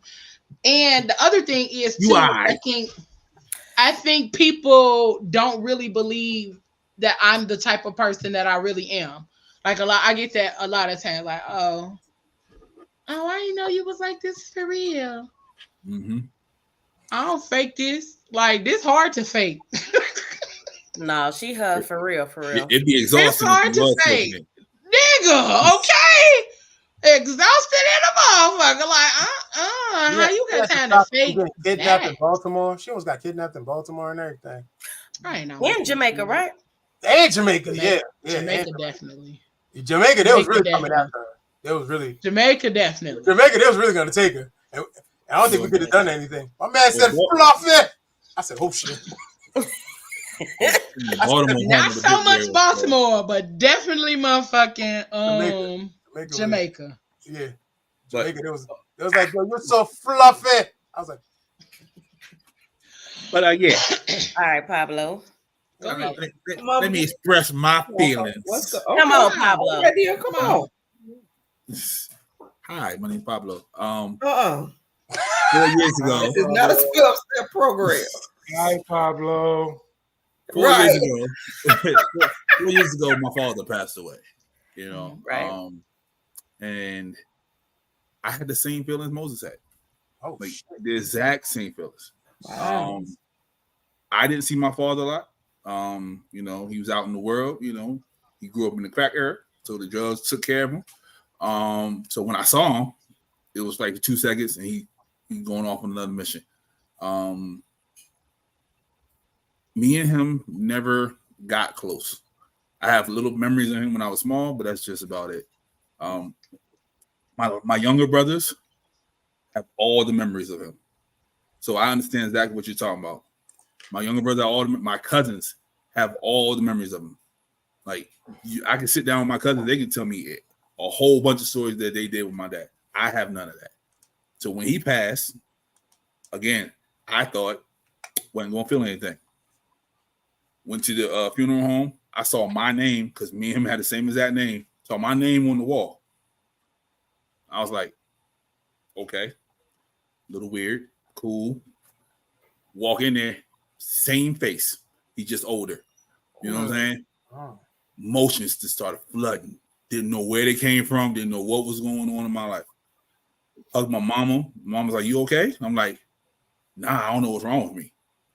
The grief was coming, like, and it was because he was in a hospice before he passed. I got a month with him, and we literally sat down. We literally walked it through. Like, I felt this way. He felt that way. He felt I should have approached him. I felt he should have approached me. Yeah, we had that whole conversation. My youngest brother, who's not from my mom, from another woman, he flew in from upstate New York. He stayed with me, and he's like, "Y'all need to take care of each other." You know what I'm saying? Like, he was doing the whole father thing. He even knew. So I get it, Moses. I had the hate there, but after that time, and it's year 4 now, I'm still confused on some of the things that I feel about my father. You know, because I can still, like, my cousin still write, you know, happy birthday to him on Facebook and all that, this, that, and the third. I ain't gonna say it gets better. I will say that you will come to terms with it. The pain and the anger is going to change into something else. You just have to wait on it, because the time will change it. Like, I promise you, it's been days where me and my dad wouldn't put hands on each other, like hands on each other, just from word of mouth from other people, because we didn't talk to each other. So I totally get it. It will ease. That's the word I want to use. It's going to ease. It's not going to get better or worse. It'll just ease, and it's going to be your day-to-day life, and you're going to be fine. Pray to who you pray to. Just understand that apology that you will not get. You have to understand that's never coming. You know what I'm saying? And you have to accept that apology that you're never going to get. That's the one thing I learned in therapy. She said, accept the apology you will never get. That'd be hard too. Don't it though? I'm not gonna hold you. That is the hard because I'll be ready to bust heads. Yeah, like I think I feel like I need, like, I'm not gonna hold you, like you just said that, and that just that's a trick. I saw your face. I saw your face. That just triggered. Like, like I gotta wait. No. Yeah. I don't think that, and I think that's why I don't feel like I could accept that, because that's your pride. My thing is, like, you was already out. You was out. You was cool. Yeah. You was out. You didn't have to come in. And my father did the same thing. My father came to me a week before my graduation of high school. He left 2 days before my graduation. God damn. Right. Like, why did you come in the first place? You know what I'm saying? I don't understand. I like, get why that. Come and then disappear and then come back? Yeah. Disappear. He came back. Yeah. Like, I never understood that. Like, what was your point? What were you trying to achieve by doing that? But you also, like we talked about last week, the age that my father was when all those things was happening is similar to the age that I am now. Let me ask y'all this. Huh? When you look in the mirror, do you see your father when you look in the mirror? I sure do. Don't you hate that shit? That is the hardest. That is one of the hardest feelings in the world. That somebody that you have these feelings for, you look like that motherfucker so much alike. That's me. Me and my father look just a fucking alike. Bruh. They'll be like, you look just like your dad. I'll be like, shut the fuck up. It's so funny because the first time I met my siblings, we didn't say nothing to each other. We just kind of looked at each other. We knew who we were to each other because we had features. Like, it was like, whoa. And that was something. Damn. Every fucking day. Every fucking day I look in the mirror. Oh, goddamn. Goddamn. Wow. Yeah. Well. Yeah. Well. That is Leo. When you say you got their face, I understand what you're talking about, Leo. Sir, have y'all seen my parents? Yeah. Like, wow. Hell? Like, what y'all was doing? Right. What y'all was doing? I'm a blend. Y'all was mixing that up real good. But I look more like my mom than I do. I got my dad's features, but I look more like my mom. But the simple fact that even though with that, like, when I met my siblings, it was like, oh, I knew who they were without even talking to them. Yep. and it was just weird. Like the connection, like it's like you was on some real X-Men shit. Like we was having conversations with our head, like Yeah, it be that way. Nigga, is you the nigga? Yeah, is you that nigga? Like, I met my youngest brother when my father was sick. When was he with your mom? Like, when was he with your? Matter of fact, your mom. Like, it was like it was so weird. It was like we was having. When I met my youngest brother. Yes, sir. God damn. Yes, sir. Okay. When I met my youngest brother, my dad was in the hospital. I'm sorry, I had a bonfire. Literally his whole life was my life.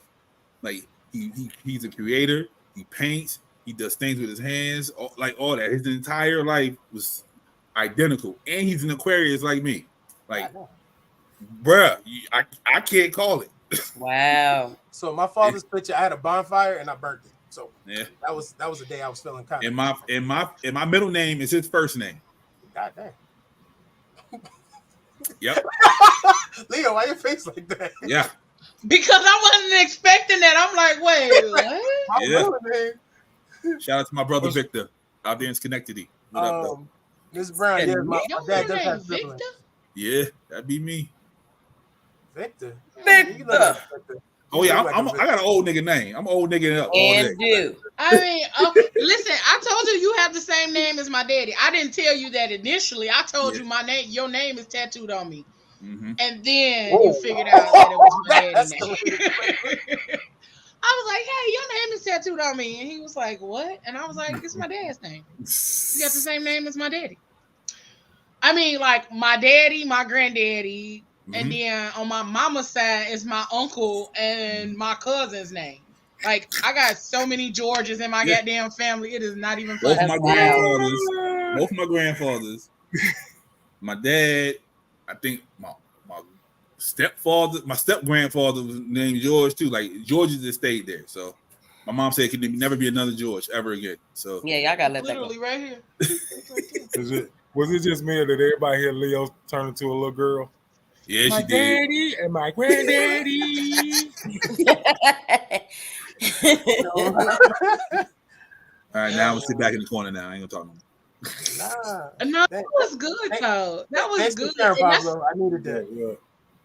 And that's one of those kind of situations, you know, we're talking about. Absolutely. That's what I was about to say.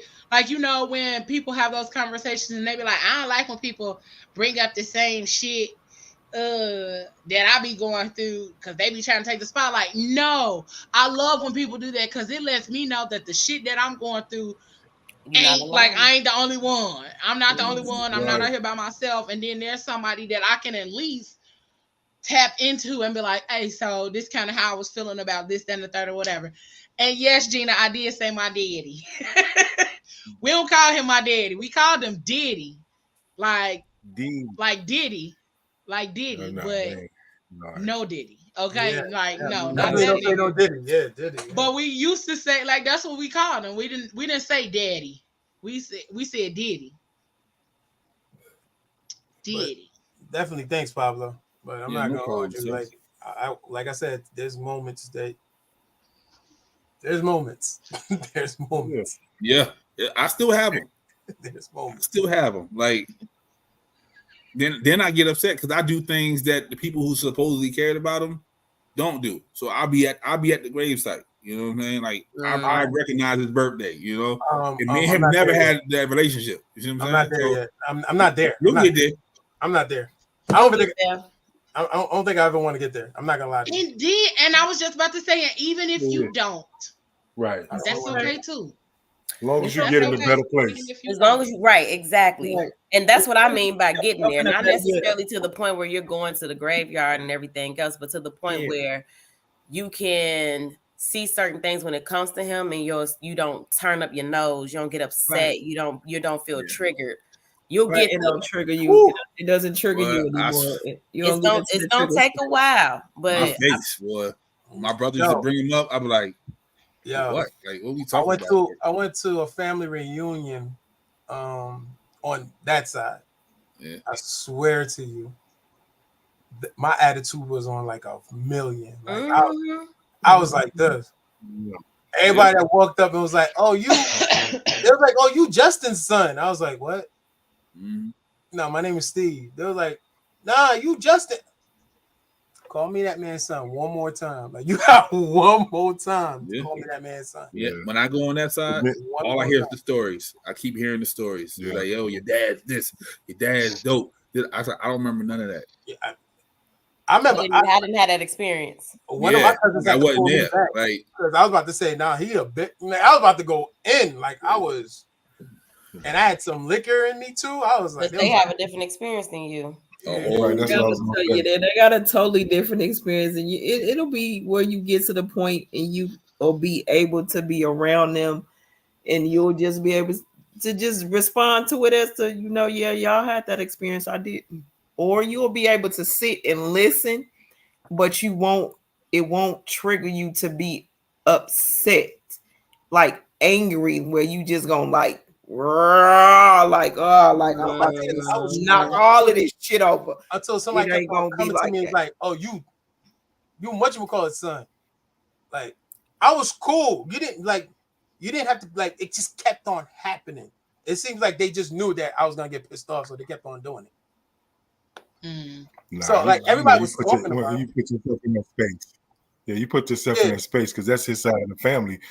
Yeah. So these people had different experiences. Like you said, you got all the older people that grew up with them that had a different experience with them. So they gonna, that's what they see. You know what I'm saying? They don't, and they probably don't even know that he didn't see you but 3 times. You know what I'm saying? Yeah.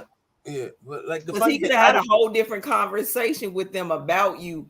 So when they said to you, "Oh, you're such and such son," it wasn't that they were doing it purposely. Yeah, for them, that's just how they correlate you to them. Yeah. So you aunt son, you know what I mean? Cousin Pete. Cousin Pete. When you go to the hey, cousin Pete. Yeah. So when you went to the barbecue, so that's how they correlated you to being connected to them. So it wasn't like they were doing it on purpose, just to but like I said, this was all all just before. This was all before therapy.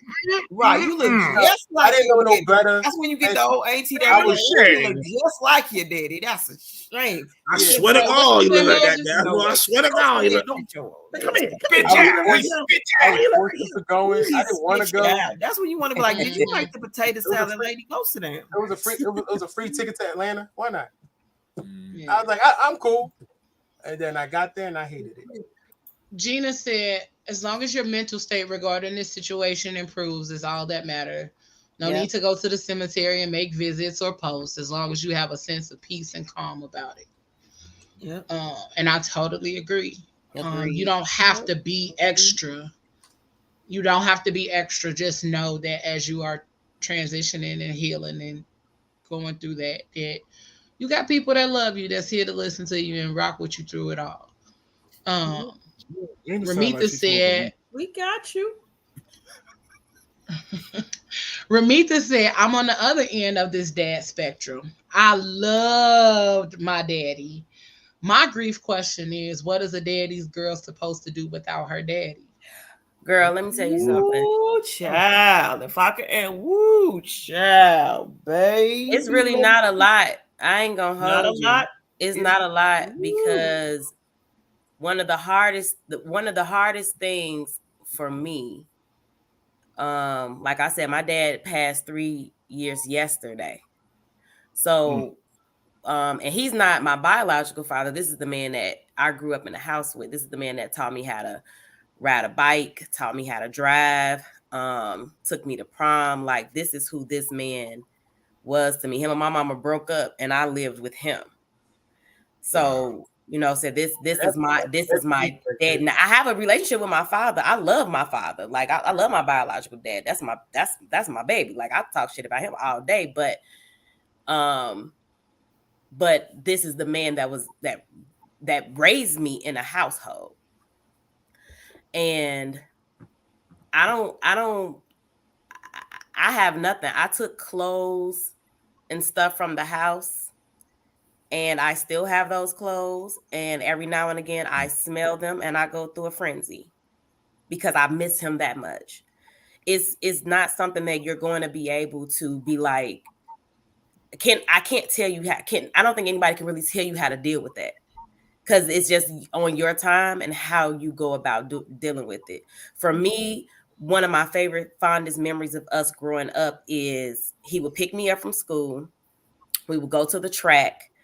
Or even in the summertime, he would take me to diners. That's how I first learned how to use utensils or like cut my food. That's how I first learned about how much I love coffee. And a few other things that I would do to symbolize our relationship and the things that I know that we did. And that helped me. And in that time, I would like talk to him. Even when I went to the cemetery yesterday, I talked to him. I didn't really have a lot to say, but I just sat there and I talked for a minute.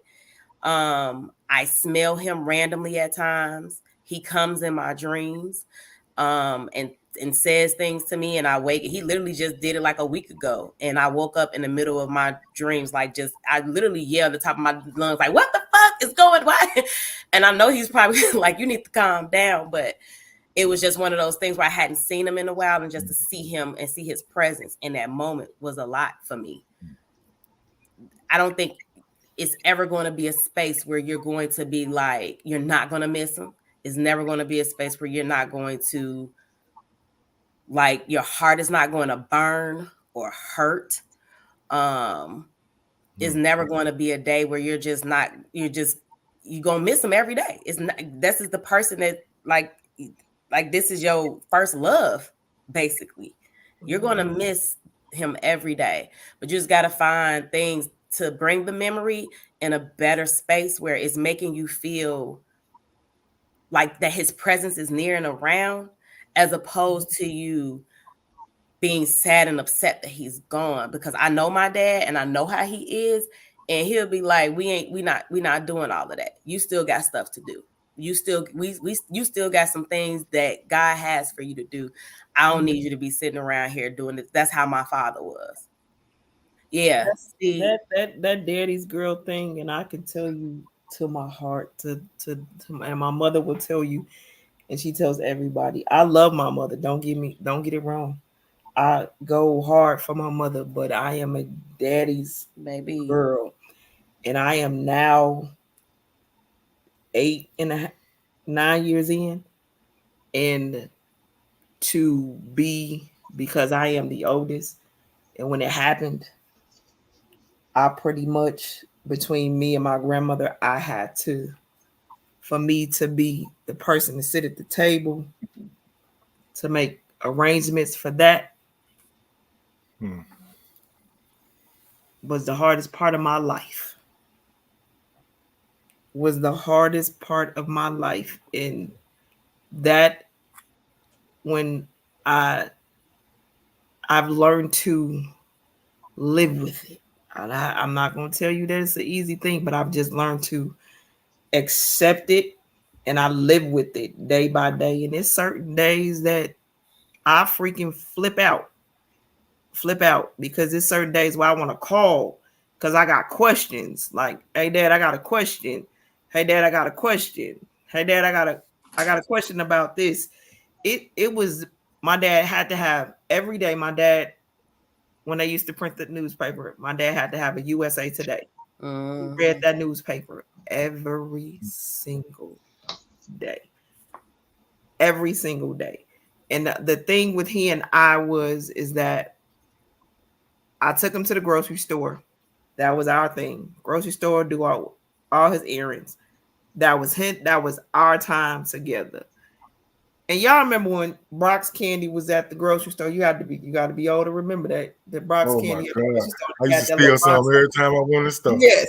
And I kept saying, listen, the little cherry gum balls, those are my favorite things to steal. How many pieces of that candy you gonna get, Dad? How many pieces you gonna? Don't worry about it. We just gonna get this candy and keep going. So to be it's the hard, it's a hard pill to swallow, but like you said, you have to find things that remind you of that. And I am a Sanford and Son lover because of my father. Yep. I have seen every episode of Sanford and Son and will sit and watch it and laugh over and over again. I used to think that my dad was and love was Grady on that. I love it. love it. Hey, And we'll look, watch I was just looking at it, open. sir. I got like a 24/7 channel on my TV. I'm I can trying look to at tell you. Sanford and Son whenever I want to. We'll sit and watch it. We'll sit and watch it like I ain't never watched Gina, bro, you insane. Never watch. Gina is a full-time good thief. time. Yep. And Good it's times just good work. when you a All daddy's day. girl, it's different. And I tell everybody Yeah. because that was the first man I fell in love with. Yep. The first man.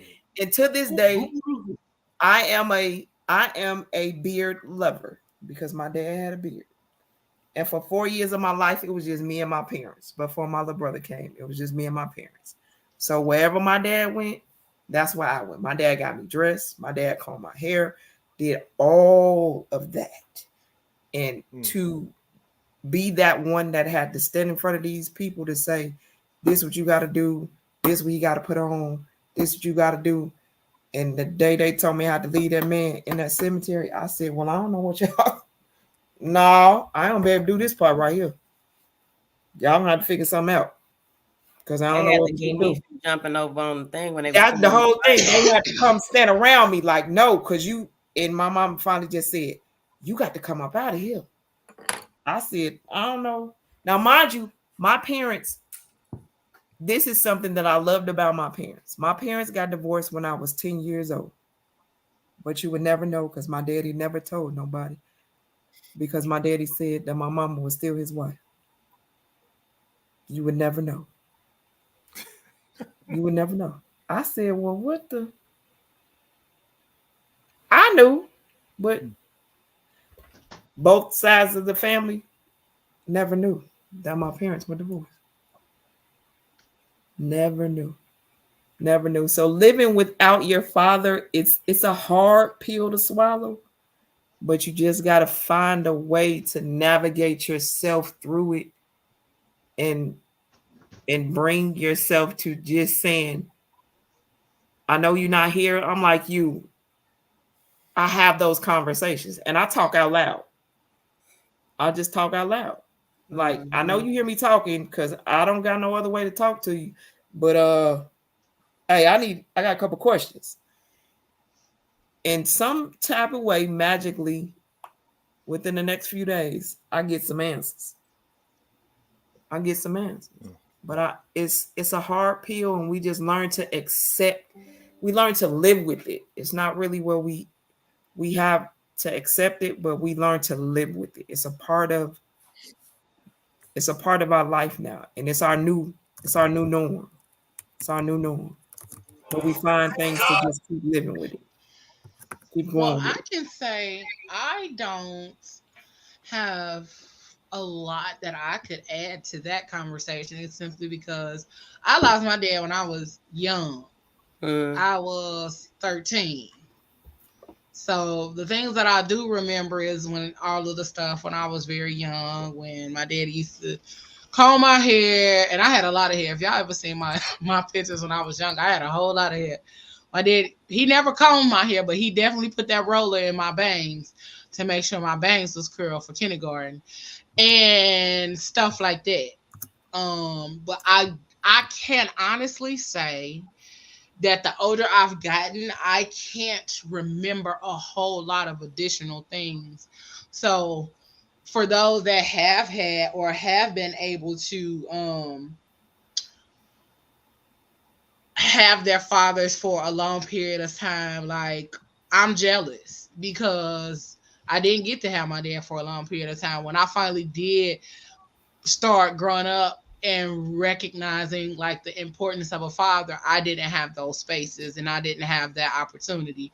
The one thing that I do remember is that like my dad was sick, and so he was in a hospital, and the one thing we had a conversation about is me getting my woman time. And I was like, I looked at my mama like, why would you even tell him that? Like, that is my daddy. That is my daddy. He do not need to know nothing about nothing.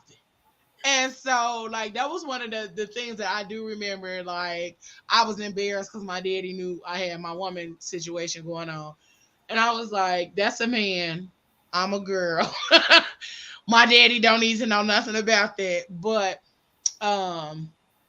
My daddy, he used to y'all remember them track suits, like the black track suits with the pink turquoise and purple in the like the blocks up here in the Yeah, top. yeah, yeah. We all had those alike. Me, him, and my little sister had those alike.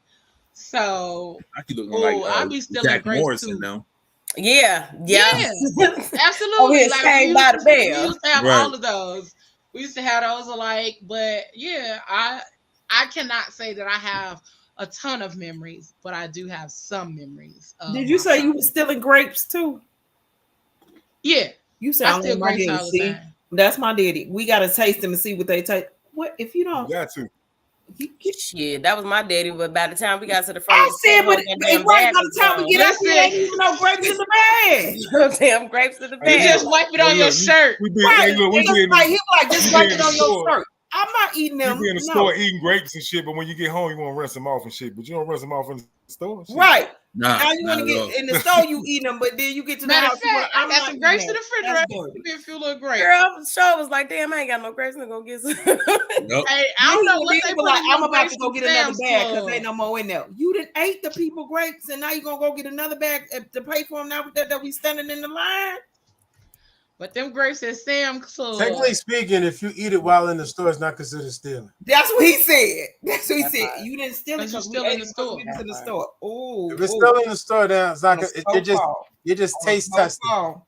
It's On a just slow taste fall. testing. That's wild as hell. Slow So, fall. It's just taste testing. Yeah, my what uncles I used to will drink the say, juice and then they'd give Yeah, it and an then empty put bottle. it right back. Yeah. No, my uncle give it an empty bottle. Like, go ahead, scan this. I drunk and it while I'm in scan the the store. empty bottle. Yeah, Oh wow, your uncle's nice. Oh yeah, I do that. that uncle, that uncle, nice. If the line long, goddamn. I know people that Um, drink it. Now open the refrigerator, drink it, put it back. Like See, one time I was so hungry, I got there, opened up the bread and opened up my turkey, made a sandwich. Goddamn, by the time I got to the front of the line, I ate a sandwich. Put the mayonnaise on it and shit. Yeah. Listen. I know people who actually go to the supermarket and act like that's their personal fridge. I'm looking at them like, okay, I'm not going to jail today. I'm gonna be up front. So one of the things that I do want to tap into before we get up out of here is the different stages of grief. But I also want to say to anybody that is dealing with grief, like I told Moses, be kind to yourself, be gentle with yourself, because some forms of grief for some people or situations or things that we may be grieving is new. And so your body, your mind, your spirit, and every part of you is going to react differently to a new form of grieving. Um, so definitely be mindful of that. Be good to yourself, be kind to yourself, and allow other people to be good and kind to you in that space as well. It may feel different, it may feel weird, but you got to be okay with people loving on you to the fullest. Okay. So the forms of grief, we're going to get that real quick. The different types of grief. There's absent grief, anticipatory grief, complicated grief, cumulative grief, delayed grief, disenfranchised grief, normal grief, breakup grief, and traumatic grief. So, for all of y'all that say that, oh, it's only one kind of grief, or you ain't grieving no breakup, there's a such Oh no, thing you as a can Different breakup definitely grief. break categories. up. Yeah, definitely. There are so many different types of grief. And then I know some people, I know I said that I wanted to tap into the difference between grief and depression, so It's I'm going to do that real quick. disenfranchised. Yeah, I want Oh, to we're know. going to talk about that. Is disenfranchised like when Church's Chicken went out of business? Everybody was upset. Nigga, no. Or when you go to Chick-fil-A on a Sunday and No, I'm not. they close. I I'm not. freaking hate you right now, yo. No, not at all. That is No, ridiculous. not my chicken. Disenfranchised grief. Y'all stupid. Church's Chicken shut down. I can't. That was a disappointing time. It was. No more Quincy's yeast rolls. Them honey biscuits was everything. They went out of business. Not about us. It's a gang of church chicken out They here. got disenfranchised. Yeah. It's Savannah too. It's a bunch of Every time I go down places. there. I was gonna say we still got them. But so here's the definition of grief. Grief is an emotional reaction to loss. Most commonly, grief is connected to death and dying, but it also related to any loss that we experience in life, work, money, relationships, play, hobbies, safety, physical capacity, or anything else we can lose. The body and the mind react in a variety of ways to loss, and generally, the more important or significant the loss, the more complications there could be. Um, So I may have been right.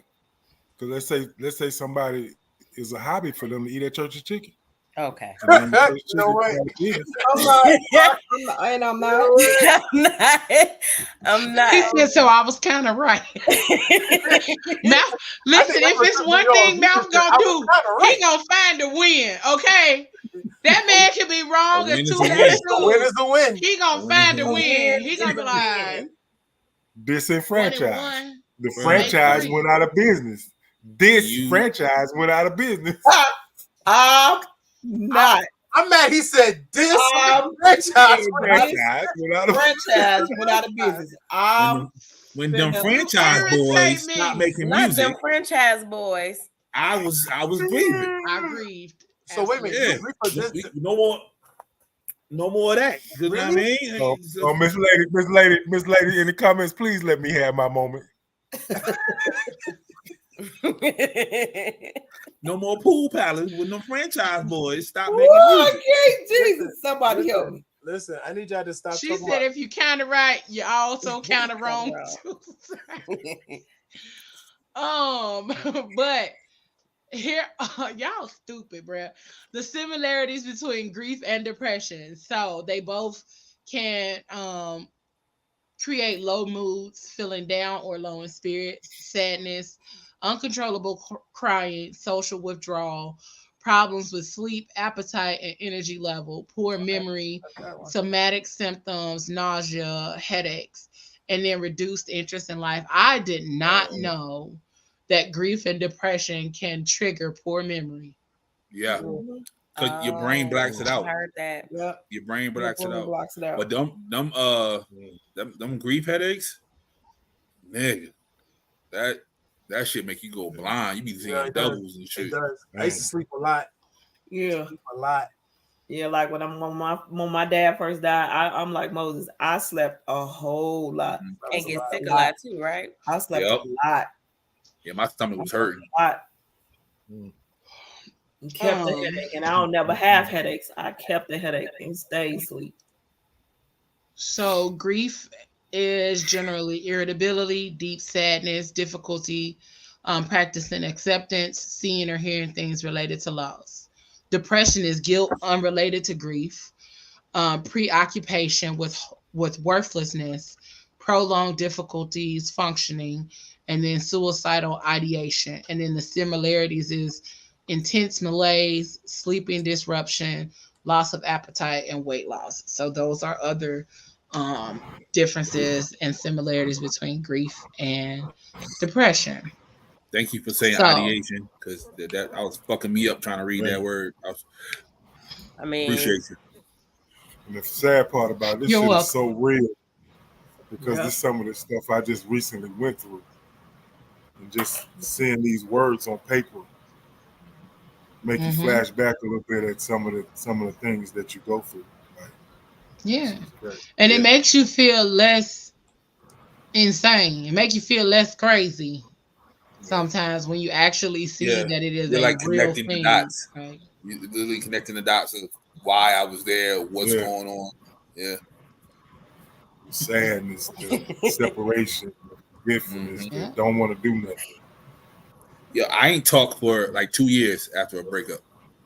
I didn't utter a word out my mouth.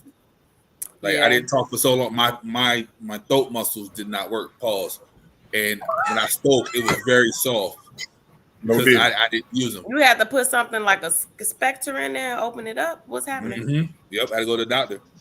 Oh, you had to use one of them things that they do when they give us a pap smear. Oh my God! Now the opener. Oh my God! Click it, and then they put the little thing down there, and then they swap it. It had a little twang to it. Was it a female doctor? Twang to it. Yeah, you didn't go to the doctor that did it, did you? Did you go to the doctor that did it? Right now. They opened up your mouth and then tickled your tonsils with the thing. Like, did your doctor say open your mouth or open your like throat? this when they twisted the thing and it opened like this? Mm-hmm. Oh my They God! did like this. Don't listen to them, dog. I'm trying to figure out why didn't you talk? Like what? Yeah. Ladies and gentlemen, we talking about grieving. We're not talking about coochies right now. We definitely not. We wasn't talking about. We're talking about why his throat We are muscles talking about grieving. wasn't working. I just stopped We're talking not talking about coochie pliers. We're not talking about coochie pliers. He had to open his mouth because they had to get in his throat with it. That's what we talking about. So Yeah, I just want to know, like, we ain't even on that. What made you not talk for 2 years? I just stopped talking. Like I was in that much of a mode that I didn't want to talk to nobody. I went to work and I just nodded my head. Like, that could have been an after school. Yeah, that was a complete shutdown. Yeah, that was a shutdown. That was a complete shutdown. All right, so did y'all did she how y'all broke up? Like, did she do something devastating? Like, what? It was a fight. She put hands on me and everything. Well, it was from a breakup. Where's she at? She is married. Oh, this was a breakup with a girl. Yeah. What the? Yeah, oh shit. She is married now. She is happy. He was in Shut up. love. Oh, okay. Yeah. Oh, okay. What's Yeah, her I had name? to do with Alone. That must be some good pussy. Look, now wait. Look. But then it is about coochie. Now we back at the coochie part. Right now, look. Man, listen. All right, come on. Some fire coochie boy. I got to make you not talk about Gina, see, Gina said the same. Gina know what I'm talking about. He was grieving that coochie. Hey, yeah. God damn. Gina stopped talking. I don't believe that. She had that thunderbolt Patterson coochie. She did. She stopped. She stopped talking? See? What are her ways? granny and her cousins, it was back to back. Yeah, that's what she said. Stop talking. Common emotional symptoms of grief: sadness brought on by the realization of the magnitude of the loss, depression symptoms, shock, denial, or disbelief, anhedonia. What's that? Increased. What the hell is that? I'm gonna tell y'all. Give me a second. Okay. Increased anxiety symptoms, hopelessness, helplessness, anger, survivor's guilt, and low self-esteem. And some people do not know that survivor's guilt is a real thing. It is.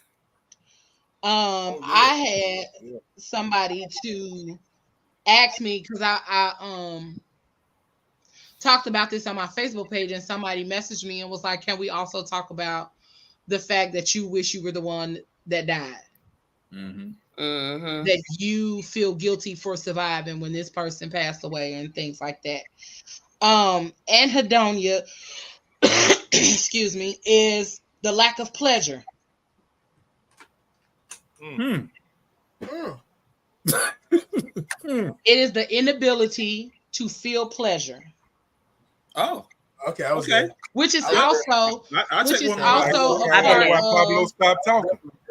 which is also a part of clinical depression. I've been there. God damn it. Yep, I checked that box off. Yep, I was there.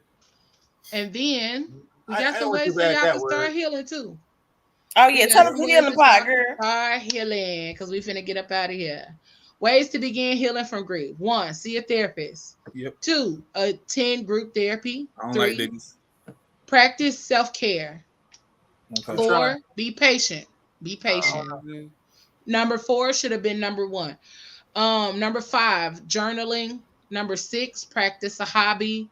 Number 7, visit with the deceased. I'm not doing that. Number 8, be kind to yourself. That's the one. That's another one. Number 9, get fresh air daily. Now, a lot of people might be like, I ain't going outside, but you outside. You going to work, you got to go outside. So that helps.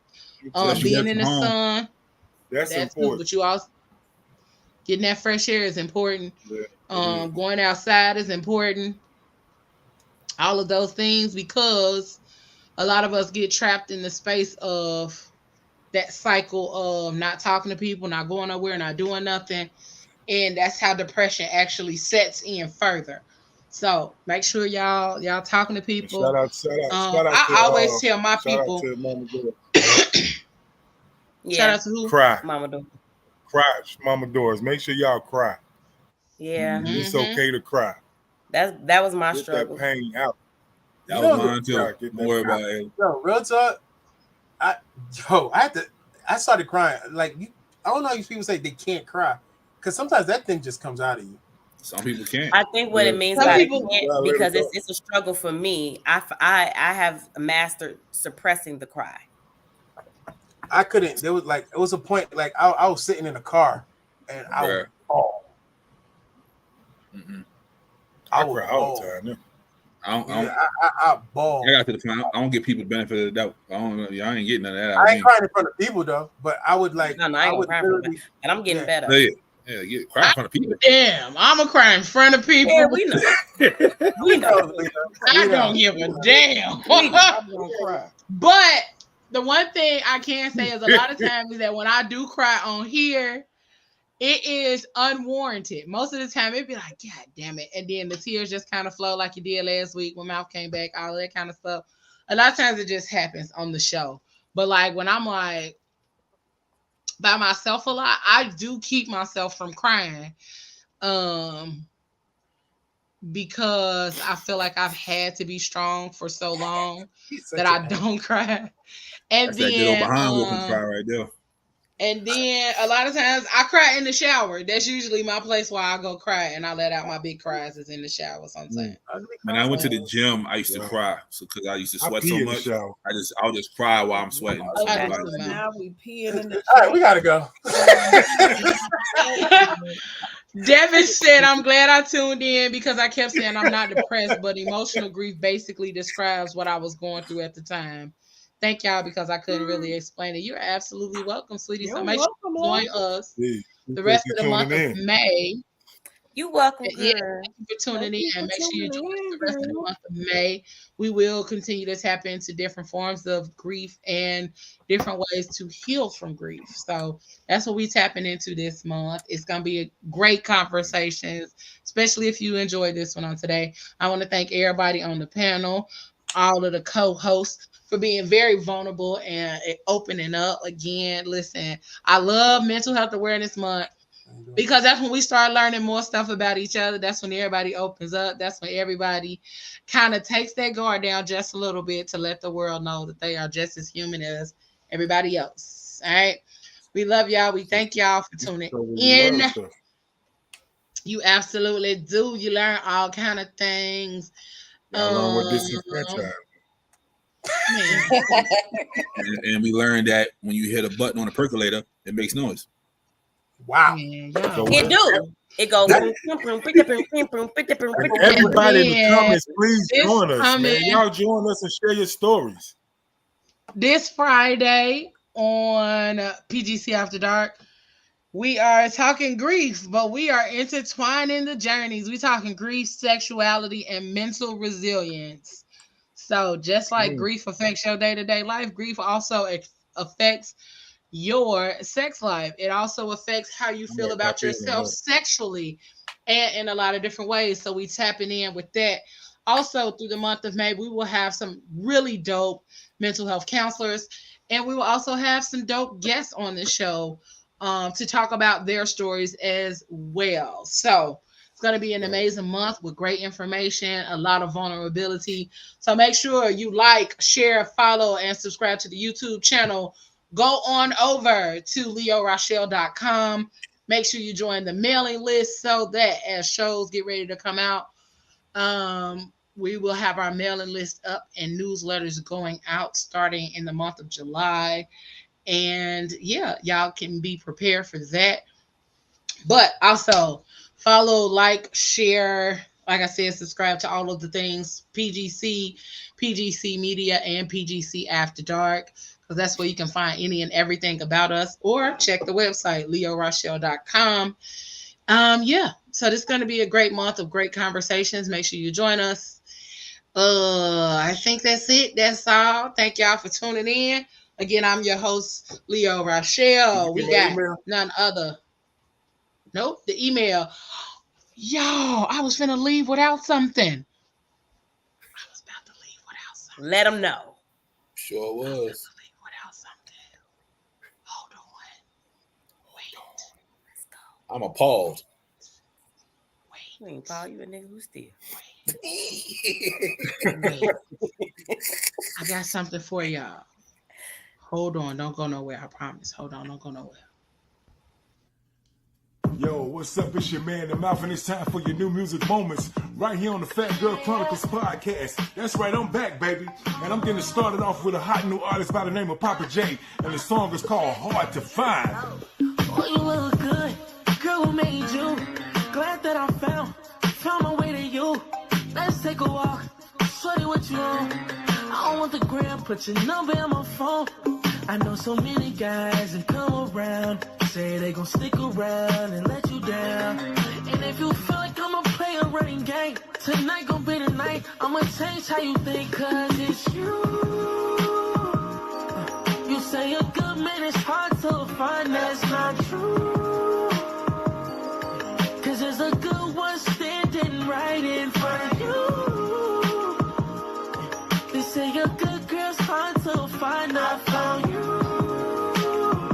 I found you. Yeah, girl. Yes, indeed. That was Papa J, and the song is called Hard to Find.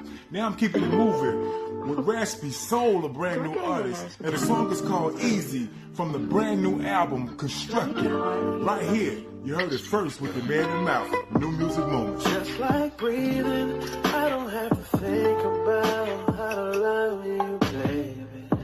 Like all 4 seasons, it's come to me so naturally. The pain in your eyes I saw when we met, I no longer see. I'm not just loving you, I'm loving you the way you wanna be. I'll be on your day and night, beautiful, beyond comparison, always on my mind. There ain't nothing like you, cause you make it easy. You make it one-on-one and don't compare to you. Yes, indeed. The song is called Easy from the album Constructed, and the artist is called Raspy Soul. Now I'm getting to my single of the week from somebody we all know and love right here on the show, Mr. Kenyon Dixon. He got one for the summer for you, and he simply calls it Still. Right here, your new music moments. I just end up confused. I love the rhythm we had, but it ain't the blues. Time it would get better. Keep a few shorties around and they'll disappear.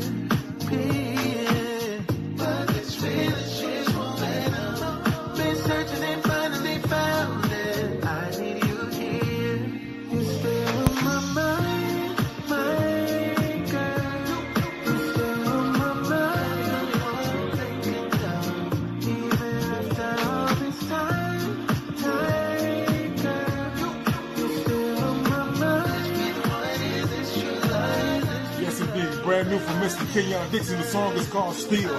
Don't forget to pick up Mr. Raspy Soul and his album called Constructed with the song Easy on it. And don't forget Mr. Papa J with his brand new single, Hard to Find. Yo, it's been your new music moment with your man in mouth.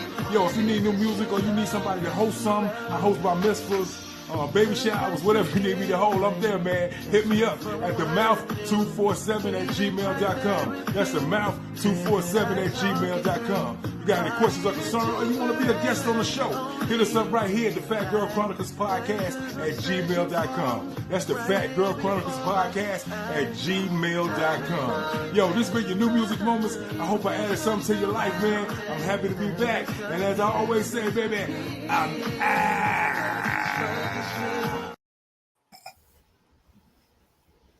Yeah. All is right in the world. I don't know how I forgot that, but shit, the shit was just rolling, and I was like, yeah, damn, dog, I almost forgot. I almost messed it. Y'all would have been shitty, because I would have said something last week about this week's new music moment, and y'all would have been like, you know what, Leo, we ain't really fucking with you like that, because how you ain't give us last week's new music moment. and I ain't want no smoke. But yeah, there we are. Thank you, Mal, because now y'all can get them playlists back in order so y'all can have some butt naked nastiness going on, and y'all can have me some nieces and nephews by next year. Yeah, they be Aquarius. Okay.